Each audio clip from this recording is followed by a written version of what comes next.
Okay. Got him. Laugh it up at my expense. Got him. You did it. You big old chucklehead. I hope you're Okay, pleased I with gotta get it yourself.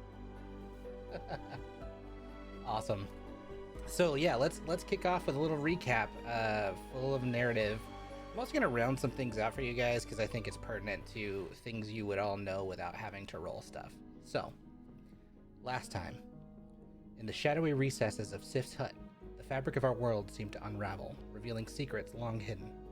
The air was thick with revelation, as the true nature of Silwen's ties to the Titans emerged.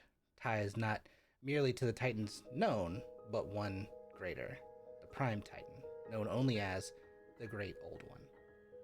For the sake of some retroactive continuity here, let's say everyone in this moment... You can say he's only known as that, Apollos, but I'm still gonna call him Titan Daddy. Only known as a Great Old One. Well, he's try. Titan Granddaddy. Titan Daddies, okay, you know. This is fine. Titan Granddaddy. Titan Granddaddy. Titan Granddaddy. All right. He's got some Acceptable. southern flair. But for the sake of retroactivity, continuity, some retconning, I'm going to say everyone in this moment, having seen the embodiment of the Prime Titan, hears an echo of a prophecy once spoken for you guys by Trisva. In the age of time, when epics blurred, a Titan waits, malice assured. From beyond the astral's distant end, the planes aligned and Etheria bend. In a world where once peace did reign, shadows grow and cast a stain. Bound by chains, a titanic foe intent on unleashing unending woe. When celestial bodies coalesce, all realms do waver in their duress. Darkness seeks its cruel advance, spreading hate and fear through the expanse. From destiny's depths, where echoes tell, champions rise, fractures to dispel. Against the odds, where darkness is bred, to restore the balance where chaos once fed. The revelation sends ripples through the minds of our party, each grappling with their own fragment of the truth, what is true to you individually. Leon's thoughts churned with this newfound understanding of the convergence and looming perils of a second alignment, the coalescing of these celestial bodies. His knowledge painted a picture of cataclysm, a stark warning of what would come. Meanwhile, Anna's memories of the Feywild's semi-convergence, known as the Celestine Ecliptica, surfaced, recounting how the thinning of the veil had allowed intruders to trespass into her father's domain, something that shouldn't happen across the Feywild with Fey law. And during this chaotic time, magic had twisted unpredictably, with some spells surging in power while others fizzled. It was truly a time of the wildest magic, at least so far as she has witnessed. Captain Tide, a seasoned sailor and celestial navigator, brought a sobering perspective that while the danger of a new alignment was undeniable, its timing still remains a bit of a mystery. It could be mere months or perhaps centuries away based on his recollection of the star's alignment over the past 40 years or so of sailing. His wisdom suggests that seeking an astromancer or an astrological arcanist in one of Kyrios' major cities could pinpoint to the truth of the imminent threat. Then came the realities of veiled betrayal. Silwen's vision of treachery, chaos, and her ties to an ancient evil fractured the group's unity. The depths of her commitment to this Titan, especially now as its puppet, or at least so the group would believe. Not controlled yet, but certainly influenced to do its bidding. Faeline, driven by a fervent mission to quell all that is unnatural, be it blood corruption, spreading evil, or Titans not native to Kyrios, stood resolute against her comrades. Her discontent with their priorities, focusing on the dragon rather than the Titans, fueled the moments that were to come, declaring their indifference the greatest threat of all. She severed ties and called upon the Enclave for extraction, leaving the party divided as she disappeared into the cold forest of Luz. The party, deciding to regroup, reconvened at the Wolver's Den, the rugged tavern nestled just inside the port of Stormwatch. Their mission, to find and destroy the Pharazoth, a hydra, an iron scale hydra no less, of ancient origin, with these thick iron scales that should be no easy feat for a group of a few. However, luckily, there is not just a few that remained. They consumed party meals and questionable drinks and had a brief respite, while this rumble like thunder echoed from the distance, and stepping outside, they witness a sight both awe-inspiring and ominous: a great skyship, painted in shadowy black and bearing black sails, seemingly materialized out of thin air. It hovered over the snow-covered forest of Luz, maneuvering through the sharp cliff sides towards the town. Tinka's eyes widened as she recognized the ship to be one described in her meeting with Professor Scuttlenacht, one stolen from a skyport in Emberthrone.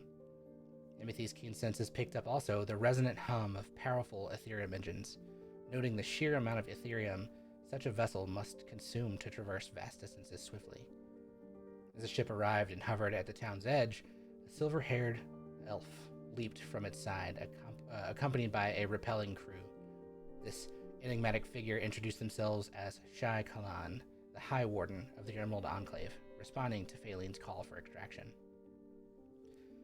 The High Warden's presence brought an air of tension, offering the party a choice between peaceful meeting or a quick death.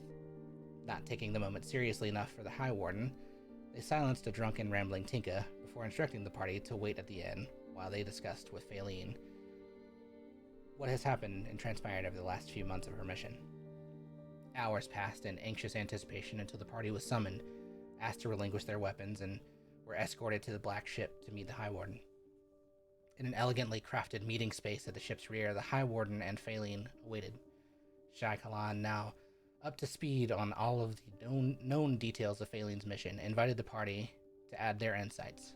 The questions mostly centered around Silwyn's abyssal connection and the impending threat to Kyrios, as well as the party's seeming hyper-focus on saving a dragon rather than confronting the titans they've now encountered across the globe. Though reasoned arguments and persuasive words did, in fact, be conveyed appropriately, the party convinced the High Warden that the Titan's appearance was not necessarily their doing, but rather a result of unfortunate proximity and circumstance, concluding that even without their presence, there was a likelihood that each of these Titans would have been released in some form or fashion, especially the most recent Titan, Rakdos, as it had already been, shall we say, comforted with? Is that the right word? by the Blood Mage. He's on the up and up. Yeah. He's on the up and up. And despite a heated debate with Tinka about the nature of their mission, again, resorting to an aggressive silence of the Gnome Wizard as she spoke, the High Warden ultimately agreed with the party at large that Silwyn's connection to the Prime Titan could provide a strategic advantage rather than threat. This revelation could illuminate the Enclave about the enemy that they faced, not just those here, but those at the end of the Astral Sea, and they offered aid to the party on their quest to heal the dragon first, and then the High Warden also offered some assistance in the form of access to the Artisan Arcane, or Artificer, that is on the ship. Someone who deals in magic and unique items for the Enclave, as well as the ship's armory. Anything that might be necessary, they should have access to. With their gear gathered and back from the city with the Enclave's support, the party set out for the Den of the Pharazoth. The battle was fierce but quick. With the help of such a large group of trained warriors, a cacophony of arrows, mundane and magical, mixed with fiery, icy, and radiant magic swirling swiftly through the air, impacted with the beast, and a flurry of powerful and swift sword strikes relieving the body of its many heads one by one. Each decapitation met with fires of cauterization, ensuring that the beast could not regenerate. And as swiftly as it was encountered, it was no more. And rangers from the Enclave went about harvesting the beast, skinning off large parts of the scales, removing the teeth, the eyes, the glands, and anything that they would conceive as useful of the beast. And then Tinka asked one such steward, a rugged-looking human named Bramdym, Bramdym, as I have now officially made it, if he could cut some pieces for her, to which he obliged. And then invited by Tinka to join the party in their adventures on the next leg of their journey. Excited at the prospect, Bramdym tentatively agreed and said he would request permission from the High Warden if such an adventure would be possible. In the aftermath, they discovered that the lair was actually some long-lost ruins of an ancient civilization that seemed to exist on Luz. The construction that they did see was quite primitive and not like that of early Kyrian architecture, long frozen and revealed by melting ice due to the recent volcanic activity. The ruins held only minimal remains of the slain townfolk from Stormhold, and no real signs of additional beasts. Nothing of note, at least. But deep in the ice, the party can make out still frozen figures, large humanoid frames wearing clothing not like that of the early Kyrian garb, but something strange, at least historically strange, resides here. Now as they linger in the den, the party prepares to return to Stormwatch. There they will gather their crew, complete repairs on the Gilded Pride, and place it in the Impossible Bottle to travel south on the Enclave ship. Uncertain of what this next leg holds, our adventurers, uncertain of these allies as well, on the surface appear calm and ready, but still preparing for this new phase, what lies ahead, this unknown. And that's where we pick up today. Our party's still searching the remnants of these icy ruins, Sylwen having backed slowly out of an inner chamber that appeared to be some kind of den, slipped and hit her head on the ice looking above and seeing a large icicle hanging above in the cavern ceiling. Sylwen, you're going to be the first to give me a roll today. Give me a perception check now that you have this new vantage point. Glorious. Oh, those dice rolled so slow. Woo!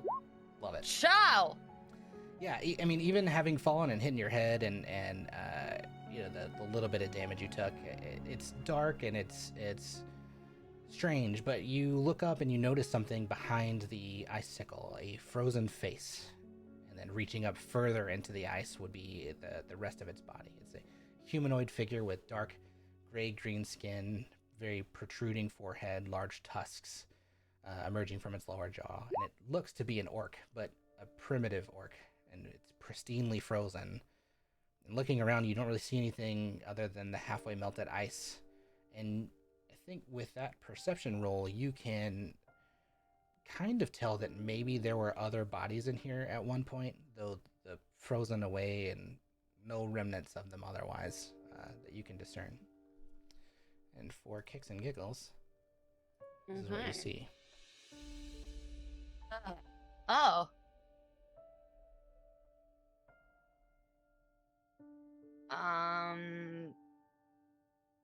I'm gonna gesture. Someone is going to gesture like wildly. Because she's kind of I don't need to say it. Yeah, she's gonna gesture wildly at the direction of the orc man frozen in the ice. She's gonna tap on it. Do you guys not see what the? Do you see? Am I crazy? Do you see this? Or Yes, but he's frozen in the ice. do you want me to melt the ice? No, that's not what I said. You want to talk to him? Do Do you no, have the do you ability see to him talk to though? him? Like I think some shit happened. I have the here. ability to some talk to shit him. went down. Wait, how do you? Oh, yeah. How can you talk to him? I think I have a spell. Other I than don't think it's compound prepared language? though.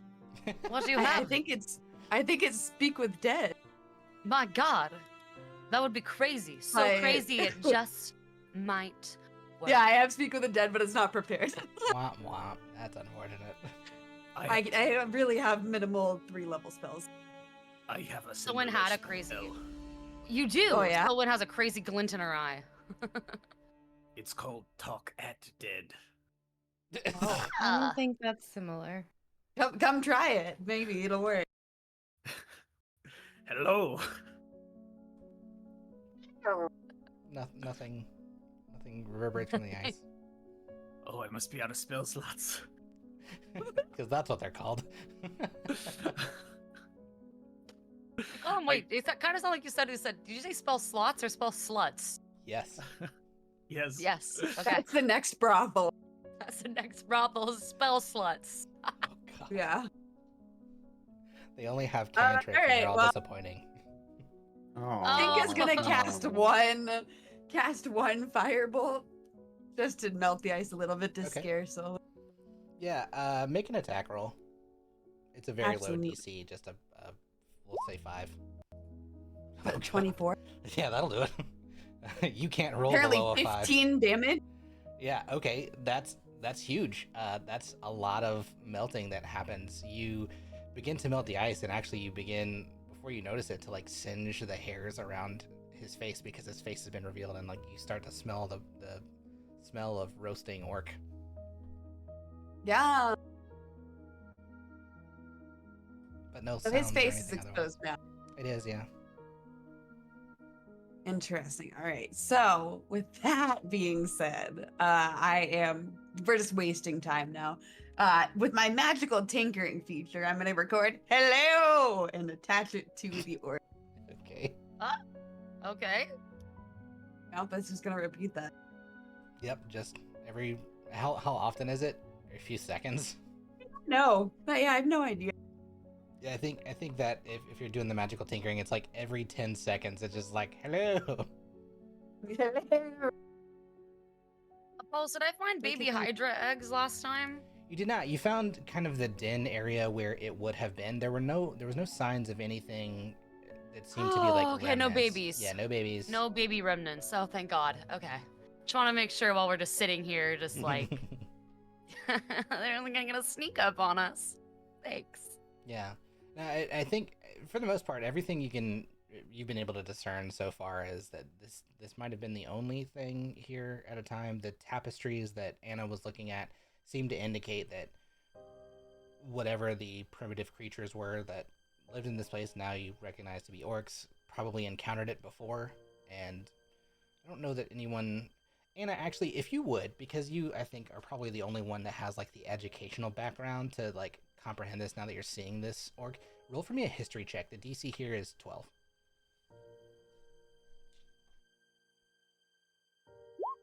16. Yeah. I think now that like she's called out, that Silwan's called out, and you can see this orc and you can kind of like see its clothing, I think probably what you gather is that like maybe these, for lack of a better term, worshipped or idolized the Hydra, which is why it's like embodied on some of like these remnant pieces. Oh. You actually also see, as you're doing, I'm not going to make you do an investigation because he's now revealed out of the ice. There's like a leather strap with teeth tied to it that look very similar to the ones that were pulled from the Hydra. Does it seem like the Hydra destroyed this place, or did time destroy this place and the Hydra just kind of remained? With that history check, I would say like your assumption is probably like the Hydra didn't originally live here. Okay. Yeah. It may So have they might have ended they up might here. have been worshiping a Hydra, and then they had the chance to have one, and they were like, "That's a great idea." Let's do Or the that. Hydra just happened to find a place that were like, "Oh wow, the people here used to love me." Well, Yeah, I mean that's pretty much it, right? With that history roll, I think you can surmise like first of all, this isn't Kyrian. It's from another plane. You have full understanding of how that works now, for the most part. Other planets existed where other creatures came from. Perhaps these two, like the primitive orc and the Hydra, were part of another existence before the convergence, and likely, I'll give you this for free. In the convergence is what froze all of this. Like it looks like they were all kind of just doing their life here with this Hydra. You don't know exactly how it existed, but if this was the space that it was in, it all kind of just was. Convergence happened and life ceased for them in those moments. This is all very ancient, nothing for the last 6,000 years, other than what's been revealed over the last few weeks and months. So no telling how big the Hydra was when it came out of the ice. got you. Okay. Cool. What is the state of the tapestries? Like, if I touch them, are they gonna disintegrate? Are they frozen solid? I mean, they're wet. give me. Let's do this as an insight more than anything. I think it's probably the most accurate. Maybe. Yeah. That's a 1. That's a what? Hard to say. They look wet. Okay. If I can't tell if touching them will ruin them, then I'm not going to touch them. I was going to take them and just kind of have them on the ship because that's a cool piece of history, but I'm too scared. All right. Okay. Yeah. While you guys are looking around, you do see the remainder of the, and I think they labeled them as stewards, the Enclavians, have kind of gone about and basically skinned this thing and like collected all of the meat off of it. They're moving swiftly and packing up these large amounts of it to like take it back. And so like this rotation of people coming to grab things, and you start seeing people that you don't recognize, people that weren't part of the fight. Quite a few to help harvest this thing. It gets down to mostly bone in just a matter of a few minutes.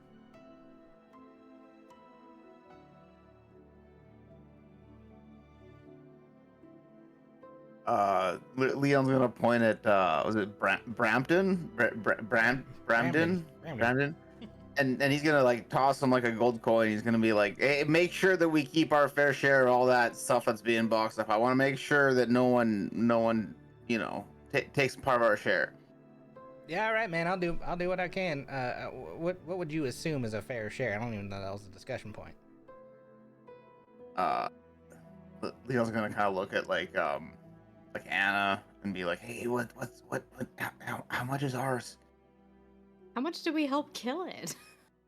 Like, I mean, We didn't, right? you guys were a part of it. There's Okay. a lot of we were them. there. We helped.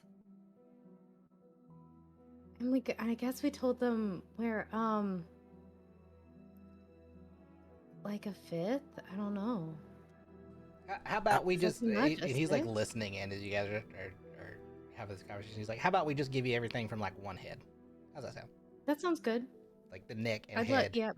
the whole Yep. shebang." I just want a few scales. That'd be great. Yeah, absolutely. Yeah, it's totally reasonable. I mean, we're gonna eat this thing. Just being completely honest with you, this will feed us for a while. Okay. Everything else, who's to say? What does Hydra taste like? Someone know. pukes a we'll little find out. bit at the idea of eating the Hydra. Just a little dry heave. I don't know, man. It's hard to say. We've never eaten Hydra before, but we're not in the habit of just letting stuff go. I mean, we'll test it to make sure it's like consumable. We'll have Bertrand try it, and if he dies, then we probably won't eat it. But if he doesn't die, we're probably good. Make it a stew or something. Well, now we have to save Bertrand. Nah, like he's like the designated die guy, so you're probably fine. That sounds like a good plan. That you have someone to try it first anyway before you all die. I'm sorry, designated die guy? That's what we call him. He's a dude. He's best way to describe this. He challenged us. He tried to kill some of our people, and when he did not succeed, we offered him to save his life to come join us if he would put himself in questionable circumstances. Can I look over? Is he wearing a red shirt? Bertrand or Yeah. Brandon. The die guy. Yeah, he's not present. Okay. Yeah. He's like talking about him as if he is, but he's definitely not there. Okay. He probably does have a red shirt. He's He- gotta. He's He's gotta have a gotta. red shirt. If he's 100. not, then something's wrong. You hear that, Apollos? That's critique. Why? Wait, why? Would you really not know why? Because Star Trek? No. Red shirt? I don't watch Star Trek.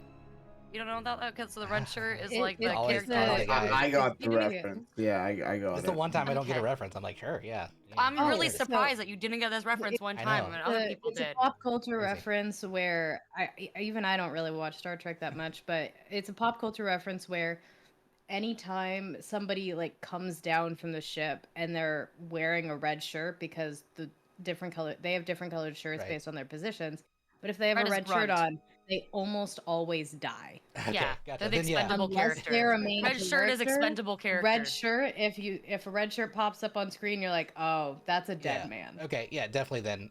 When you guys eventually do meet him, he's absolutely wearing a red shirt. With a Okay, weird kind of perfect. Cool. like triangular shape on a pin. Exactly, cool. Add on to that joke. Finally got Okay, it. thank you. Perfect. Yeah, he's got this weird pendant. Nobody understands what it is. Shaped like a kind of a upside down V, but a little bit rounded. Cool.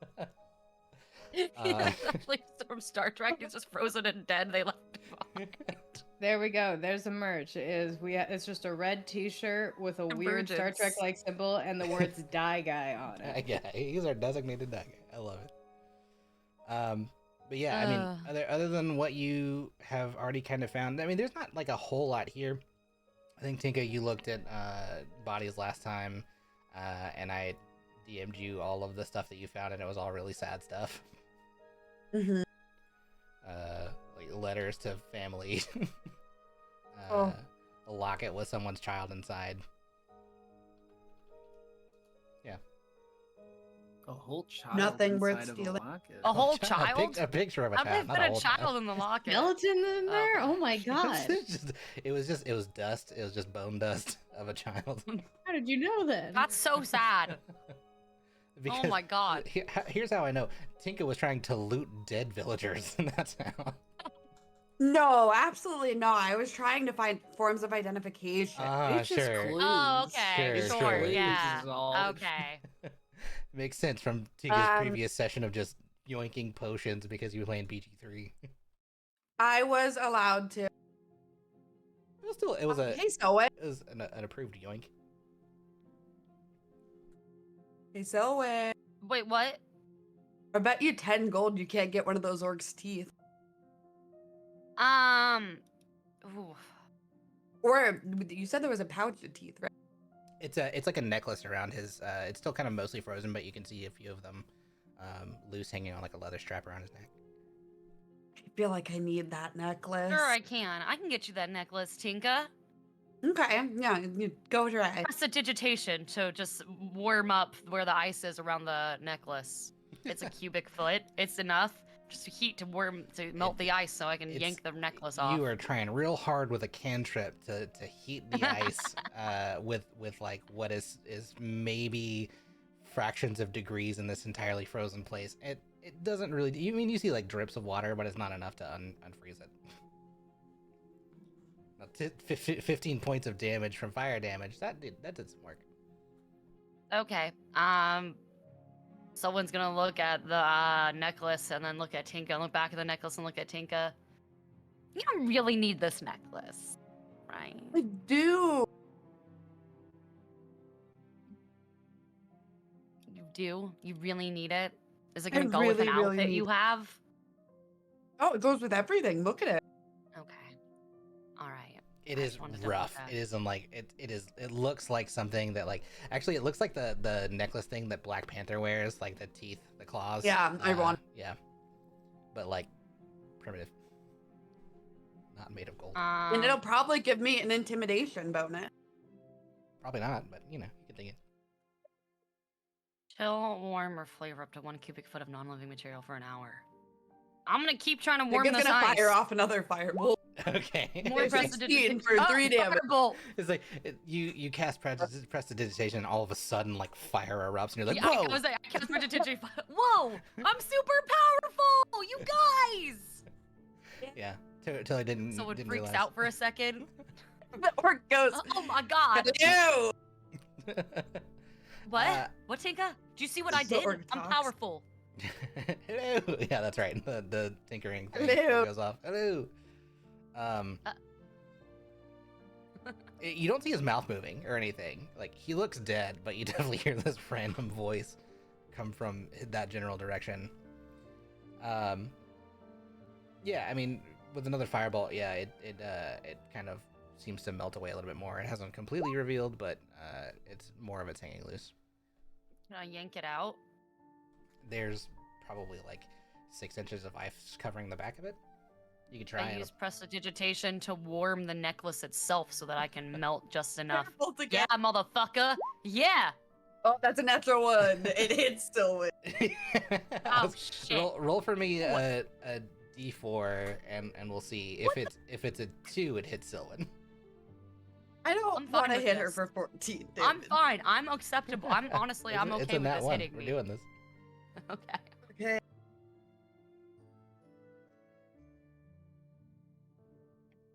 Wait, I have to roll the d4?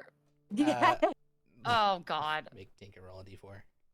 Oh my no. You You said want me to Tinka? do it? Yeah, what See? it's your Yeah, your spell. It's your Oh, fucking I thought you spell. asked her to do it. Oh god. Oh. It's a 2, it hits? It hits. Oh, you fucking bitch! Now here's the How'd it thing. go? It hits, but it wasn't like aimed at you as an attack, so you don't take fire damage like it would if it was an attack hit. What ends up happening is mostly it just kind of like bursts up in your face. You feel this intense warm heat, and then you start smelling a little bit of burning hair, but it's not like enough to hurt. Someone shrieks at the idea when she smells the singed hair, wondering what happened to her magnificent, glorious hair. It wasn't And you. It whirls. was the orange. She twirls around on Tinka with rage in her eyes. And Tinka, you see she's missing an eyebrow. You fucking bitch. This is nothing. You fucking bitch. All right, we probably don't need the necklace. You want to go? We don't. Someone just literally shuts her mouth and puts her like nose up in the air and just stalks off back towards the entrance. All right, good work. Good work. If he wasn't there before, I think after all the commotion, Leon would have like kind of been watching. And as he sees Silwyn stomping off, like with his arms crossed, he's gonna be like, "You should get good decision just to let the dead lie."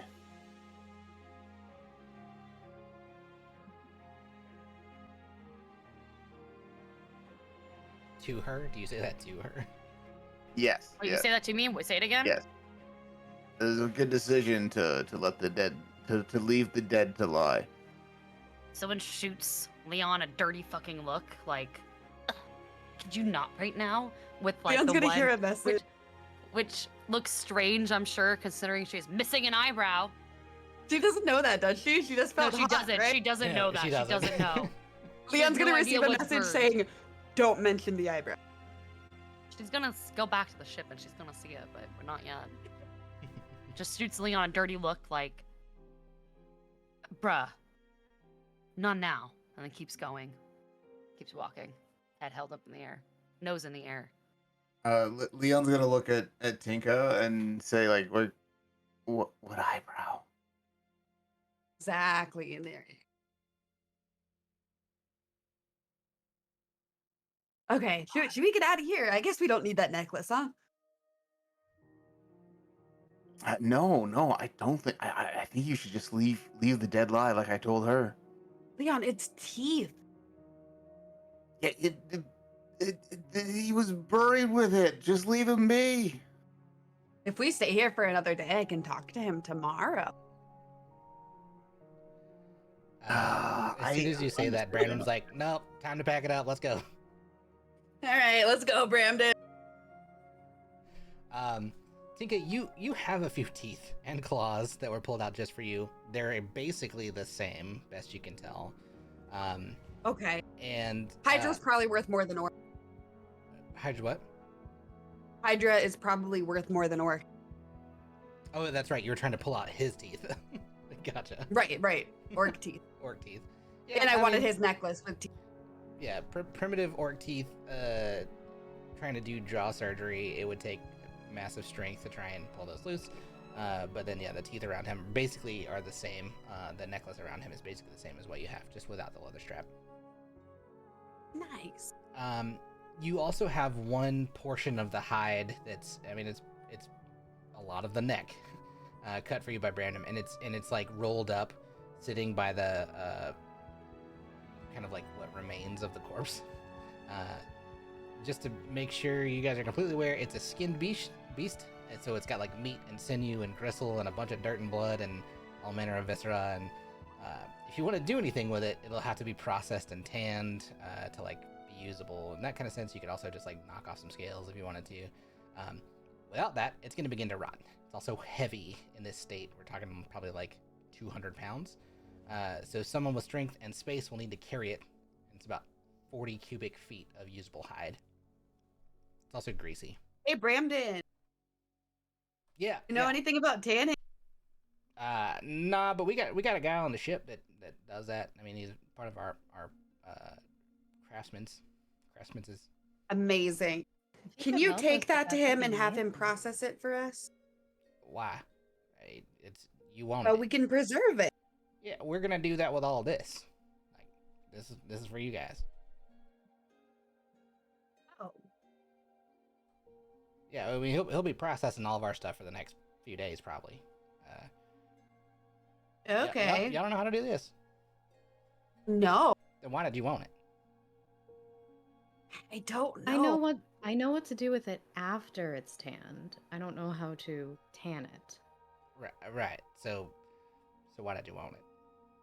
Well, I want some scales that I can use as decorative pieces or like sewn into things. That's mostly what I wanted. I believe other people wanted potential poison aspects or teeth or things that can be sold. I think if if you guys would be willing to help us tan some of the hide, that would we would appreciate it. But I think everybody else was mostly looking for the other aspects of it. Right. Okay. Yeah. I'll tell you what. How about instead of taking 1/5 of it, because it seems like I don't really know what you're doing with it, we take all of it, and you can just talk to our folks and maybe negotiate some of the final product. Can I just go over to it and just take a couple scales off right now that I Yeah, can clean for later? sure. Yeah. With you, I mean, I'm not gonna make you do a strength check or anything. You're strong as hell. So you can just knock off a couple pieces. How many do you want? All right. Just probably like as many as I can carry right now, and then I can store them back on the ship and like clean them because I assume the scales aren't gonna rot. No. Because they're- I think it'd be very cool to make some outfits that are yeah. like the front of the corset has a hydra scale or like decorative like on the sleeves or something like that. I For think sure. that could be really cool. So Roll me 2d20.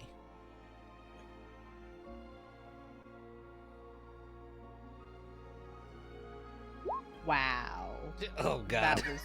Can I get advantage on that? Because that was atrocious. No.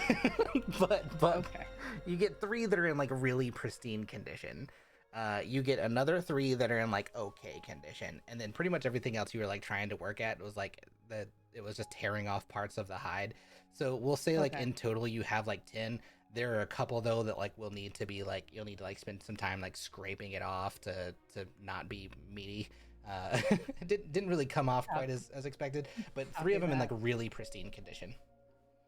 Okay, cool. Yeah.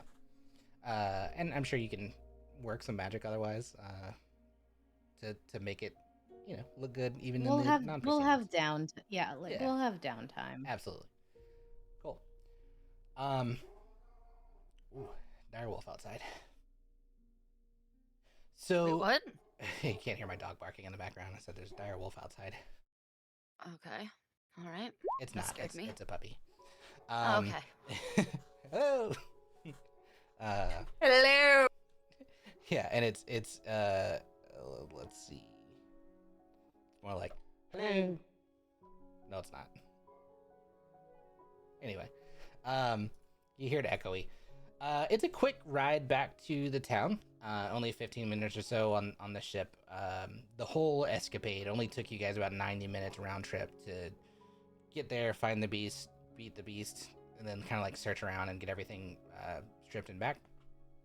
Returning back to the town, you can see that in that time, the Reavers, I mean, Desod was back there kind of helping to orchestrate things, but the Reavers and the left behind stewards had made short work of what repairs and outfitting on the Guild Pride for like the icebreaking equipment. You can see that like flying back in, these sheet metal kind of pieces attached to the front.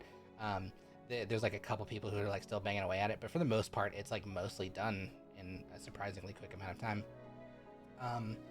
You need to go grab the rest of your equipment to kind of figure out what this next phase is going to look like. But when you walk back into the town, surprisingly, it's a bit more buzzing than you'd expect. You see more firelit in houses, you see lights in windows, and you do see some folks walking in the street, Reavers, Enclavians, and then a couple of folks from Stormwatch that you hadn't met before. And many of them, all like from every group, seems to be kind of headed towards the tavern. Where do you guys go? Leon definitely wants to go to the tavern. Tavern time. Someone also heads to the tavern. Who has the shit bottle? Tide does. I believe. Yeah. Hi, do you want to come with me to the ship so we can tell them all what's going on?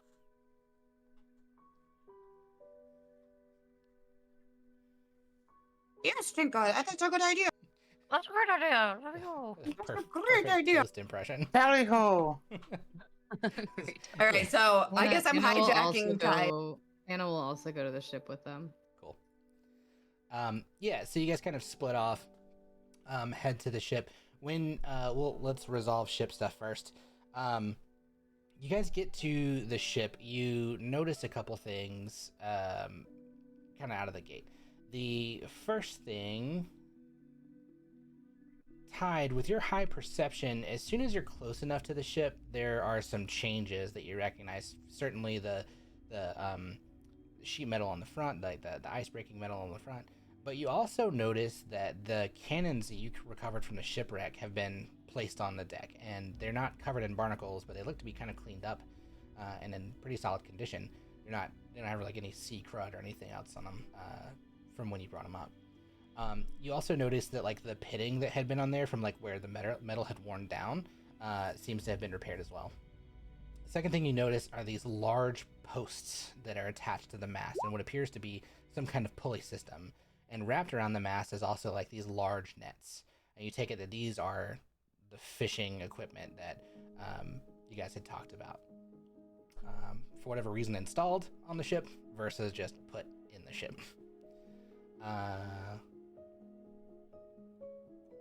Those who would like, actually, we'll just kind of say, we'll pause there. You do see a bunch of the Reavers who are kind of still going about. It looks like by the time you guys walk through the town and get over there, they're pretty much done with all of the upgrades and everything. Viz is not with you, Tinka. You left him in the tavern. But you do see pretty much. I thought I sent him to the boat. Oh, that's right. He is on the boat. Yeah. That's why Tinka came. Yeah. That's right. Yeah. So you find him if you're looking for him. He's kind of like in the designated med bay area. Actually, probably wouldn't be there. He'd probably be in the room because he's not feeling sick anymore. He's hiding. Yeah, he's hiding. But you do see Brynwyn and TJ and Asher kind of like going about, and some of the other Reavers with finishing up the last bit of packing and stuff that has to be done. Okay. The only thing I want to do is I'm gonna go find Viz and tell him just, hey, we're putting the ship in the bottle. It's the safest place for you right now. They won't be able to get to you. Are you okay with that, or would you rather be with us? No, I'm not going to stay in this bottle. Okay. So you want to come with us? Of course. If I need to disguise myself, I can. You see, like, where that really gnarly looking blood curse stuff was, because of the potion, just looks like a regular wound right now. It doesn't have any of that black ichory grossness. Also, the Enclave doesn't know what he looks like. They know that they were chasing a dragon, and so he'll kind of make that point, like, it just looked like a person. Yeah, heard, but Well, the other thing to keep in mind is they think we like them. So we have to pretend that we like them, even though we hate them. okay, Best friends. that's fine. What But- do we like? What do we hate? What I don't know. The main guy's an asshole, and I really want to stab him in the throat, but I don't think today is the day for that, you know? I think eventually I'm going to stab him in the throat, but not today. Who is the main guy? What does that mean? He's like the leader. He's an asshole, like a little elf with stupid magic, and he likes me to be quiet, so he forces me to be quiet. He's a little elf with magic enough to silence you. Hmm. You want to stab he's him in the mean. throat. I want to stab him in the throat, yeah. If you stabbed me in the throat, I would not die. You know this, right? I'm not going to stab you in the throat. Of course, I'm making a point about magic users. Well, like, if I stab him in the throat, maybe he won't be able to talk anymore, you know? It's more symbolism than anything. Like, he wants me to be quiet. I want him to be quiet. So you'd stab him in the And then I throat, can... and then he would Yeah. kill you? I don't know. See, I haven't gone through the logistics yet. It's just endgame. I want to kill this guy. Or Okay. at least make it so he can never talk again. Perhaps think that through a little bit more. If he's powerful enough to silence you, he might be more powerful than you realize. Yeah, probably. Yes. I stand by you. 2 waypoints. I do not wish to harm people. We're not gonna do it today. It's okay. But we're probably gonna have to cue in the rest of the group so nobody's like, "Oh yeah, this is our dragon." Right. You just call They're me dumb. by my name. I look human. Right. Right. Right. In fact, I need to speak with you about that. Since this has gotten pretty bad, I'm not even sure I could change back to my dragon form. I seem to be stuck. Well, for now, I think that's okay. That way, nobody can force you to change. That you don't become like a. You can't be forced to give away your secret, you know? And then once we get you healed, we can see what we can do to fix it. Sure. I'm more concerned about the strength of my magic is not what it once was. Are you familiar with True Polymorph? This spell. Absolutely. Tinka would be. Bridget has no clue. Yeah, Tinka knows for sure. Tinka knows. It's basically like where polymorph allows you to transform for like 4 hours. True polymorph allows you to take on that form as if it's permanent. You basically polymorph one way or the other. That's kind of what dragons have, except it's instead of like being a prepared spell or anything like that, it's an innate thing, and they can just switch between forms. So it's kind of like implied that whatever that ability was is suppressed. Okay. But yeah, it's better that you're stuck in this form right now. You draw less attention to yourself, especially around these assholes. Actually, most of them seem pretty nice. It's the elf, the stupid elf that's a jerk. So beware. You'll see. You'll hate it. Okay. Yeah, he's an asshole. Well, let's be cautious then, perhaps. And then the who came with us, Tide. Yep. And probably Dazu. James was gone when we came here, but James would have come with us. Oh, I Wait, think where? you're already on the ship, James. I think you stayed back from going Yeah. to do yeah, some I prep stuff stayed. anyway. So yeah, you definitely would have been present. He's just gonna round up those three and say Viz is not a dragon. Do you understand? Do you even know Viz is a dragon? No, I don't. I don't. I don't. I'm like, And he oh, should not have any issues with it. Okay. I will tell you about it later, but for right now, he is not a dragon. Me either. Good. Great. We don't keep secrets.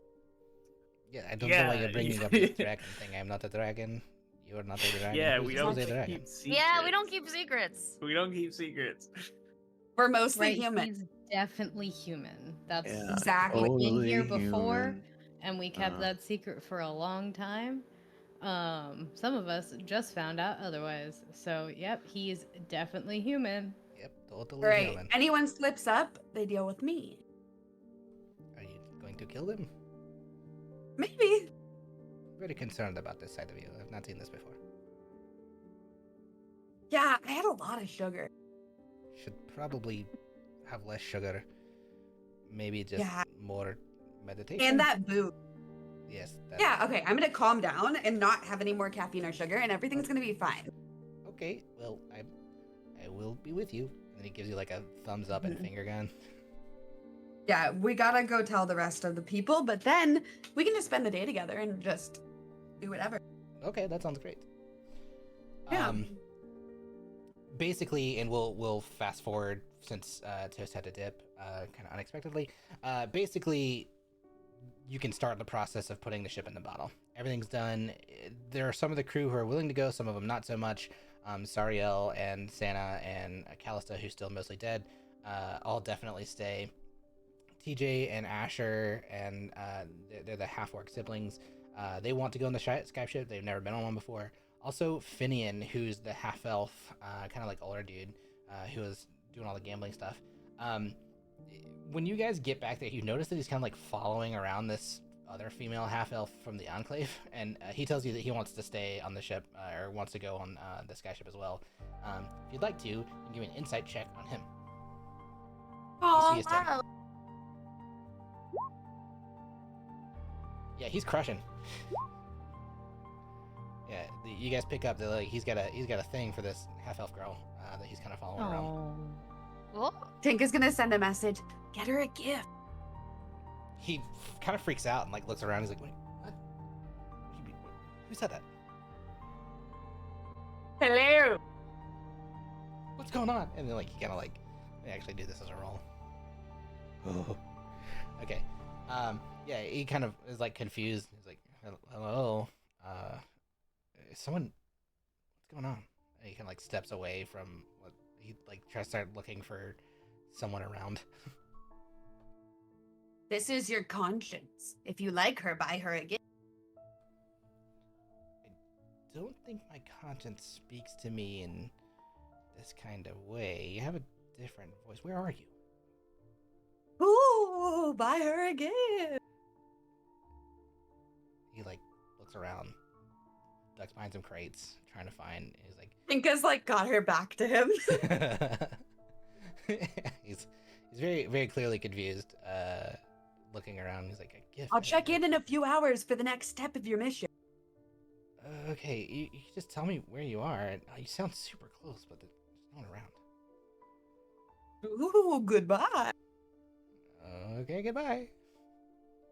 He continues going around, just kind of like looking through boxes and stuff and looking around very like questioningly. He's very concerned about what's going on. Doesn't see anybody. Well, hopefully he buys her a gift. Awesome. James, it's up to you if you want other of the Reaver crew to go on the ship or stay out, and same for you. You kind of get to make the decision on where you go from here. I'll probably take 4 of my best boys, and then the guy that does the maps, the bugbear. Okay, Renwin, yep, awesome. Yeah, I feel like those guys should stay out. Yeah, when you're like having this conversation, Brendan's like, oh, I would have stayed if they need someone to oversee things in the ship, but I'll come too if you want me to. That's fine, I guess.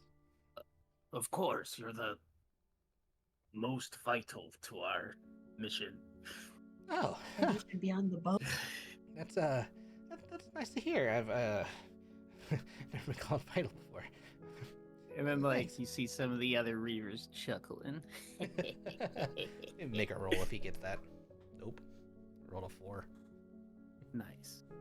Are we all still in agreement? I think everybody who went there would probably be, pretty close. All right, Brynwyn, you should come with us. I don't trust them. You might Plus- not get that either. You should roll. Oh, what do I roll?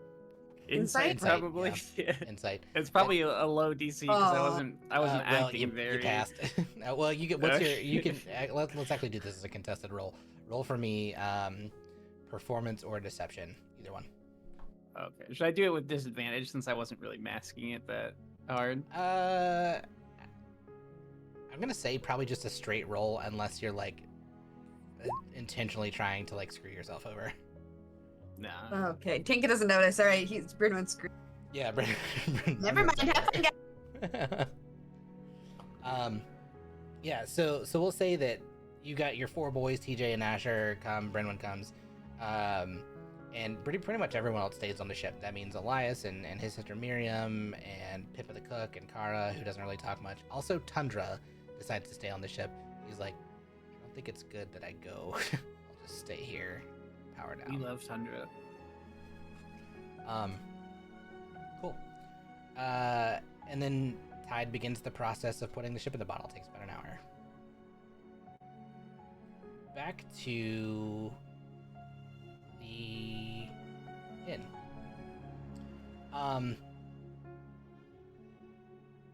When you get to the inn, those of you who've gone there, you find Ragna and Halvar with some of the other townsfolk you've not met yet, a bunch of Enclavians, and a few of the other Reavers all gathered in the Wolverstena. They're celebrating, and this time there's music in the inn. You hear the sounds of somewhat out of tune, two somewhat out of tune violins, or at least they're out of tune towards each other, a flute, an accordion, and a guitar, and this like hauntingly beautiful voice. When you notice Halvar actually notices you guys, and he takes like this big wooden mug full of booze, and he holds it in the air, and like as soon as he does, a bunch of liquid falls out and spills out, and he cheers loudly, and like the whole rest of the inn starts cheering, and they all join in, and he goes, "Our heroes have returned. These fine folk from the skyship informed us of the news." Remembering they have sending stone pendants. Seems like a job well done is in order. Celebrations, Ragnar, drinks all around for everyone while we talk business. And then Ragnar kind of goes about grabbing some of the stuff to bring to the table. The music plays on for a few moments, but eventually the tune ends and you hear a scratchy voice go, "I'm Toblin, and this one's Roblin. We play the violin. Then there's Widget, our singer, and Pigmug on strings, and Stinkray on accordion. And last is definitely not least, our very own Beef. He plays the flute, kind of. Thank you." And these are the loot goblins. Does Tinka remember the loot goblin? Why would you have known the loot goblins? Because we talked about her seeing them in Ember Throne. That's right. Yeah, Right. with a history roll like that, for sure. Tinka just starts pulling at Viz's arm and goes, "This is the loot goblins. They're incredible." Well, And then, yeah, Tinka's out for the count now. She's distracted. love it. Tinka. She just suddenly has a t-shirt on that says Beef. Beef. Yeah, so the Toblin is the one who's like kind of speaking for everyone on behalf, and then Widget pipes up and she's like, "Let's sing one of the good ones. One of the good ones." And Toblin's like, how about we do Rise on the Moonset, the song of Steakums." And they just start playing this wicked tune. Let's roll a performance, see how good it is. It's shit. It is garbage. Wait, is this at the tavern? Yeah, it's at the tavern. Yeah. These are Okay, Solon. Mhm. Do I know the song? It's a popular you- song, you right? do. I'm a Yeah, bard. yeah, you absolutely And do. that's Song not of going too Steakums, well. of course I'm you- gonna join in Okay. and help them out with their performance. Give me a performance. Oh, well, do you want me to roll again, or do you want to? I'll let you roll separately if you want Let to. me roll and see what happens. Nat 20. Oh my god. Okay. Motherfucker! The best performance I've ever done! It's amazing. 28! Yeah, you come in and rescue this disaster zone of what's going on. Like they're all out of time, and you step up and you like start snapping to like get them back on time, and kind of directing as much as you start playing your own. And you pick up and it begins just being this incredible tune, and you start seeing a bunch of people get up and start dancing, like really excited about just having a good time. Halvar, who's kind of been waiting for you guys to like all get around, he also gets up and starts like just rocking back and forth a little bit. Like he's not like full on dancing, but he's like bobbing around a little bit. And then when Ragna comes by, he has her put the food down and he like grabs her and they start dancing together because this is a wicked song. Sick roll. Sick. Sick. Finally, a lucky roll on a performance. The And best. Tinka's Alright. like, "See, I told you the loot goblins are great." Wow. Wow. This is exactly like Tinka. It's exactly like Tinka. All right, well, Someone's just playing on her lute, having the best time fixing this band. God, I don't know what happened to these people's rhythm. Yeah, it's Okay, clear they're not like great. Inspired by No. Sylvan's performance, Leon decides to try to join in and whistle a tune of assistance as well. You fucker! You know what that does to me! Yeah, let's do a performance. Oh god. Oh my god! It's really good. Sylvan, you because of the nat 20, it like you hear it kind of piercing through, but it like is perfectly in melodic tune with what's going on, or I will say harmonic tune. Yeah, it's like perfectly aligned. It's like a fifth above what you guys are playing, and so like it fits in so nicely. And where usually something like this would like make you wince, the music that's all around you begins to just outshine it. If she hadn't rolled a nat It just 20, adds that would to have the hurt. music, if anything. It does, and Thank it ends God. up. It's Thank incredible. God I rolled a nat 20. Jesus. Yeah, I don't think even a nat 20 for Leon would have been high enough because it was, would have made that contested with that performance. Oh. Yeah, I mean the whole tavern is up and joyous celebration. Even the Enclavians, you see most of them are like having a good time, even though they're not really supposed to. But you do see at the back of the room the High Warden, who's like very staunchly standing there. He's not interrupting anything. He just has his arms crossed, or they have their arms crossed behind their back, kind of just waiting. But the songs continue, and the song eventually comes to an end. Can Anna join in too? Absolutely. Do I need a real performance? Sure. What are you playing anything specifically? Oh my god. Oh Yeah. my god. It's incredible. I think she's probably. What is up? Probably just like singing along. Yeah. I think. I mean, in the Feywild, and the Uh-huh. satyrs especially are known for like Really good at music stuff. Yeah, music. absolutely. Yeah. Yeah. God. So absolutely, you guys, everyone who's like joining in, it just adds to like what started out as like a terrible, off key, out of time. The worst live band show you've ever gone to. It was bad. It was like they were not prepared at all. It turns into probably the greatest rendition of this song you've ever heard. Large number of people kind of join in. It's probably like the most happy that most of these people have been, especially like the city folk, in a long time. And you see them like all kind of like lighting up and enjoying themselves. Even the people who are pretty like staunch before that you have met, the one who was like selling the furs and stuff, and Ragna who's not been super thrilled. She's not like a particularly happy looking person, but even she like cracks a smile. She's having a good time as she's dancing with Oliver.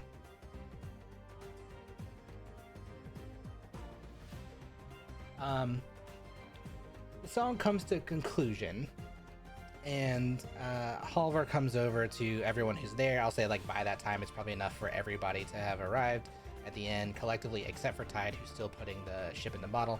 So everyone else is present, and Halvar has you guys sit down, and he goes, well, as requested, our blacksmith, along with the help of these fine folks, has finished the repairs on your ship and outfitting it with the ice-crushing fixtures. We also took the liberty of installing the fishing equipment for your friends. We thought it was perhaps best to be a usable addition until you got safely where you needed to go, and rather than just taking up space in the cargo hold, might be useful to get a little bit of acclimation to it. It's relatively simple to use. You cast the nets into the sea, drag along for a few hours or so, and then, especially if you come through some fish, then bringing it up, you should have an abundance of fish if it goes well. Mechanically, we'll figure out what that actually does if you guys use it. He also then says, well, we spoke of possible reward, and since these other folks have helped out, I can't say we've done our fair share of the work for helping to take care of this beast. So we felt it was only fair to provide some additional compensation, but we don't really have much to trade here. We do have an abundance of resources that are useful for this kind of lifestyle, but not necessarily something that would help you all. So I've pulled these, and he pulls out these 3 kind of reddish gold looking bars. And he's like, it's orichalcum. We've gotten it from the military fort. It was some of the things that were left behind. There's not much to show. There's old gear up there, which I believe has mostly been ransacked by those who need it, and some of this crew also has gone and grabbed what they needed, it seems, which is fine. We're thankful for their help. But this is about all we can offer. We don't have gold otherwise.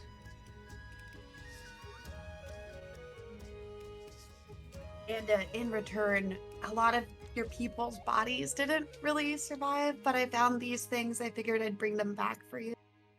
She's just gonna give the saddest treasure trove to this. Okay, let's change the music. Doesn't make sense to have upbeat music. He takes the few things that you've got from him. There's like these little notes and like a piece of twine that was wrapped around one of them's finger that was like equivalent of like a peasant's wedding ring, and this locket with the picture of the child in it. And, he calls over Ragna, and he's like, perhaps we should get these to the families of those who are still here. Maybe not right now. And he looks to you, Tinka, and he's like, thank you. This is hard, but necessary. We've lost a lot of people, so thank you. given up on I his hope you accent. can find peace. Yes, thank you. We have to start over, and hopefully we can do that. I don't really know where to begin, so we'll just take it day by day. Well, I'm glad that we met you, and I'm sorry for your loss, but I'm excited to see your future. Same. You were always welcome here. He looks to all of you. We couldn't thank you enough.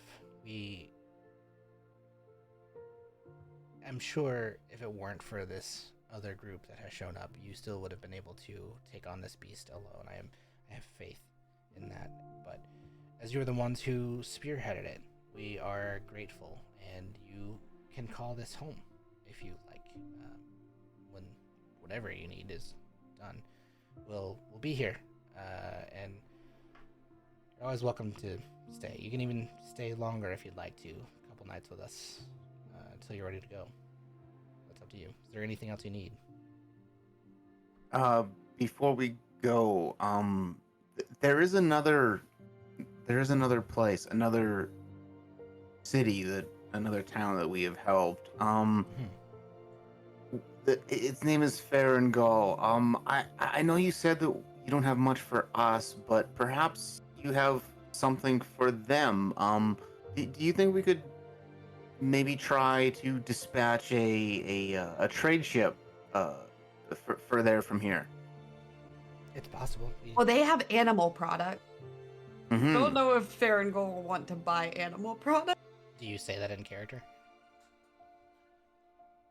I think you guys think introduced the- the idea that there were animal people that you were trying to help with the fishing gear. I think we did too. You're right. His response is, I don't know. Obviously, we can set up possible supplies. This is a very difficult gulf to get through. Part of the reason we think no one has come here for quite some time. But it's possible we could send a ship. We actually have remnants of, well, what was sent to be a cultivatable farm up in the military base, but this land is not conducive to it. So we just have quite a few remnants of seed pods and sacks of plant ware, perhaps. I think you mentioned that they're in a place where it might be more likely to grow. You're more than welcome to all of it. We don't need it. There's no point in staying here. Well, if you want to work out a trade route, even though it may be difficult, I can assure that they would be grateful for the opportunity, and they would have things to offer in return. Of course. Can you provide us a map from where we go, and perhaps someone we could try and reach out to? Can I receive mail? Probably Tide would be the one to show them on a map, and then I can send a message to one of my friends there and let them know that they should be expecting someone from here for trade. Okay. Yeah. I bet the bugbear guy can make a copy of a map too. The only thing is it's like hidden, so we're gonna give you directions on how to get there and who to ask for, just so they know you don't pose any threat and that you're a friend. What do you mean hidden? Tinka would know, but like they don't typically show up on maps. They Yeah. keep themselves protected. They it's their own They're kind secretive. of like sanctuary where they protect each other and they kind of stay hidden from the world, but at the same time they need help and we're trying to help them. So this trade route would help them a lot and in turn may help you. Okay, I see. Yes, if you could get us directions. The one thing we wouldn't want to do is send a ship out with no end goal. If it's a hidden, unmapped island, that might be difficult, but we could certainly try and make a connection. I think Sif could perhaps help us if we know who to reach out to. We can try. As I understand it, there are forms of magical communication. Perhaps we could try. You know what? If Tinka disguises herself into the artificer, are they able to use sending to the artificer because So- they know what she looks like now? So with disguise self, it doesn't give you like an exact match. It can give you like a closer, like you get like a foot plus or minus your current size. You can make yourself gender Mhm. fat. I don't know that you can change race. That's like the one thing that I think is like distinctly a part of where like a spell like polymorph would come in handy. You can give a description, and I think what Tinka would know even without an Arcana roll is you can give a description of the person you're trying to reach. You have a bunch of details about them. The likelihood of that going through is higher. And so like basically just over time they could try until they connected, and then after that first connection will be easier. So you're more than welcome to Okay. just provide a description. So she's gonna provide 2 descriptions. Okay. She's gonna provide one of the artificer sisters, Mhm. and then she's also gonna provide like the leader, the mayor person, whose name I forget. Kira. Kira. Qira. Kira. Yeah. And then just explain that you're friends of ours. We don't really have a group name, but if you give them my name, Tinka, they'll probably remember us. Okay. We'll do our best. See what we can come up with. And if you ever stop back by here, we'll keep you informed. Or if you have Absolutely. means of communication, you're always welcome to ask.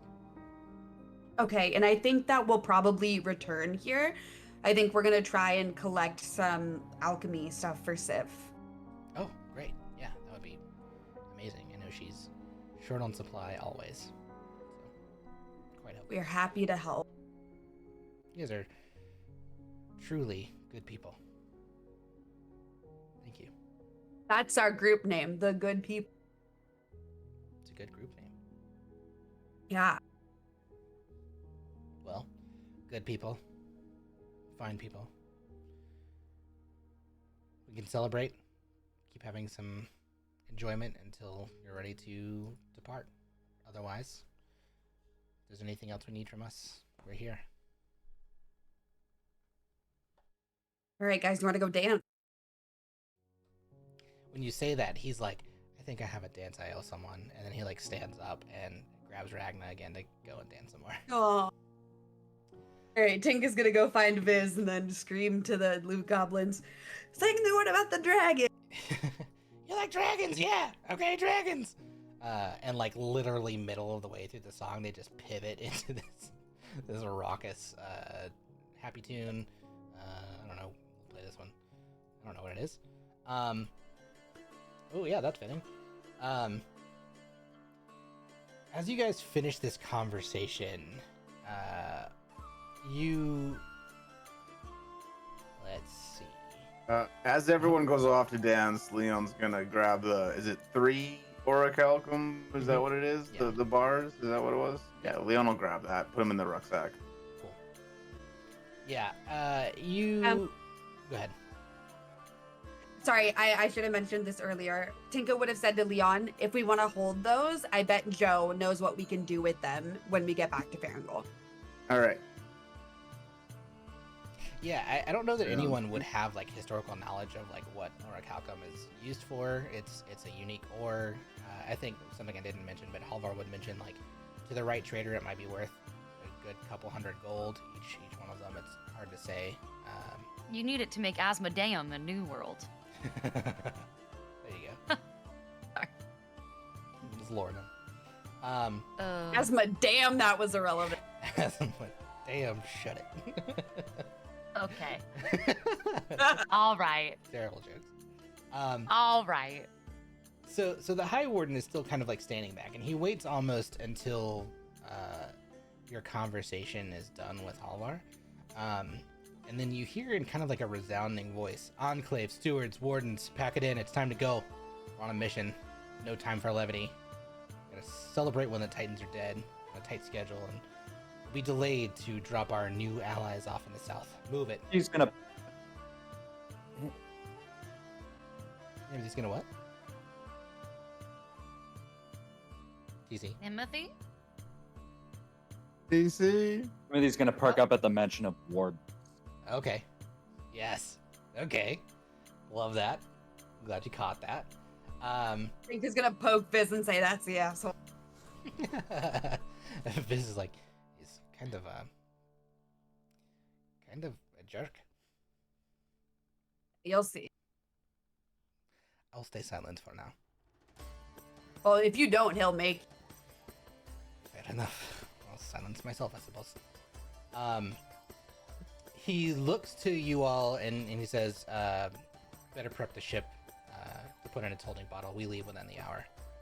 And at that point, the whole tavern kind of becomes a flutter with movement. The Enclavians begin to dash for the doors, packing up other things, and you see the loot goblins like jump from their stools like middle of a song, and they're like, "Well, I guess we're done."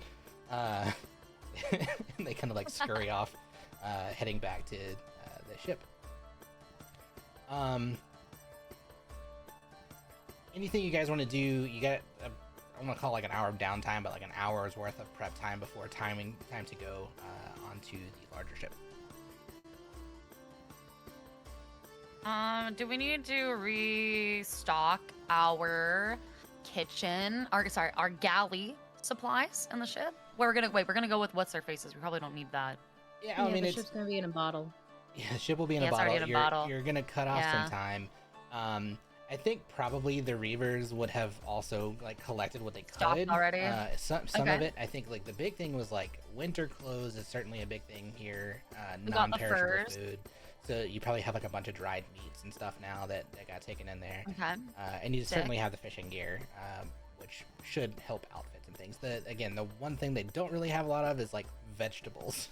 It's not like in a frozen landscape, not a whole lot in the way of vegetation.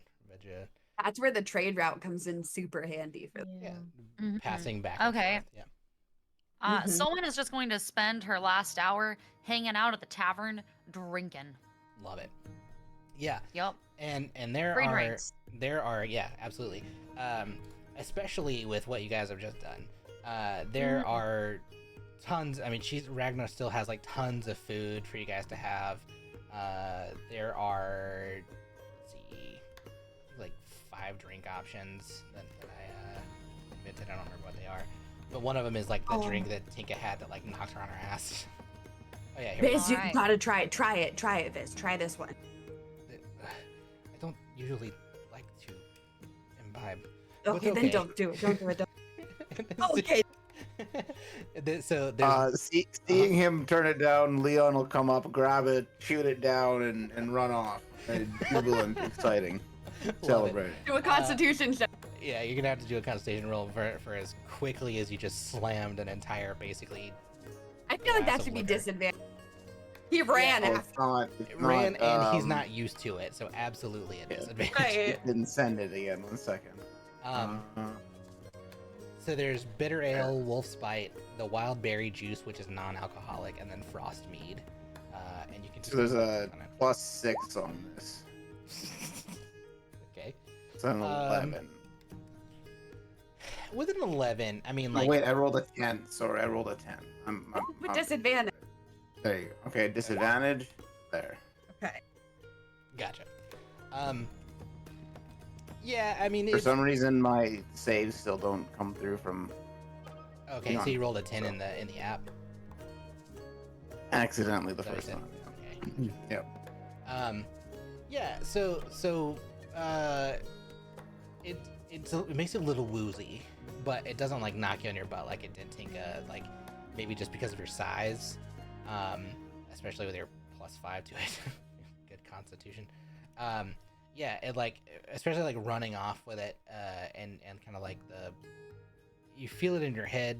You don't stumble or anything, but you're like, ooh, that was a little feisty. Yeah, I don't think I mean, you had to roll below a 10, which even with that 5 wasn't gonna do. So when there's like a dark drink like ale, there's like a liquor that's made from like fermented herbs and spices, so it has like a really heavy bite, like a sharp bite, and then like a honeyed frozen beverage that you can kind of like take your pick from. A little bit of everything if you want to. You get an hour. Yeah, I'm gonna have a little bit of everything. I've got an hour. I'm just gonna sit here drinking, enjoying myself. You know, Yeah. as a bard, I need to drink. I have crippling addictions in general because I have to suffer for my art, Still and I waiting can't to get produce that silver medal. good art unless I'm suffering. Yes. What day is your So- Bards Anonymous meeting? What day is my Bards Anonymous meeting? Mondays. So when I'm hungover, every Monday when I'm hungover, I go to Bards Anonymous. With the loot goblins, on a that should be a Zoom lot call. of Oh yeah, this week will be great. fun. So Yeah, I've over the been course, sober for one day. One day. oh, gosh. Over the course of the hour, you do see like what remnant of Enclavians there are that haven't like gone back to the ship. They're like grabbing what little supplies that they need. You eventually do get the bottle all squared up. The large part of the crew is coming with you and not staying in the bottle. They're all prepared to see this skyship up close. Only this party has been on it so far. You've seen the top deck and you've seen the rear meeting room, but for them, they've only seen it kind of from the bottom, and still pretty far off. So they're in awe as you guys get closer. You go to the ship, and they have like the cast nets that they're able to like pull you up on, like the climbing nets. It takes a minute to get up to the top, but once you do, you're met by the dark-skinned dwarvish man who showed you the conference room and introduces himself as Grimmer Gurnham. Show you Grinham. Grimmer.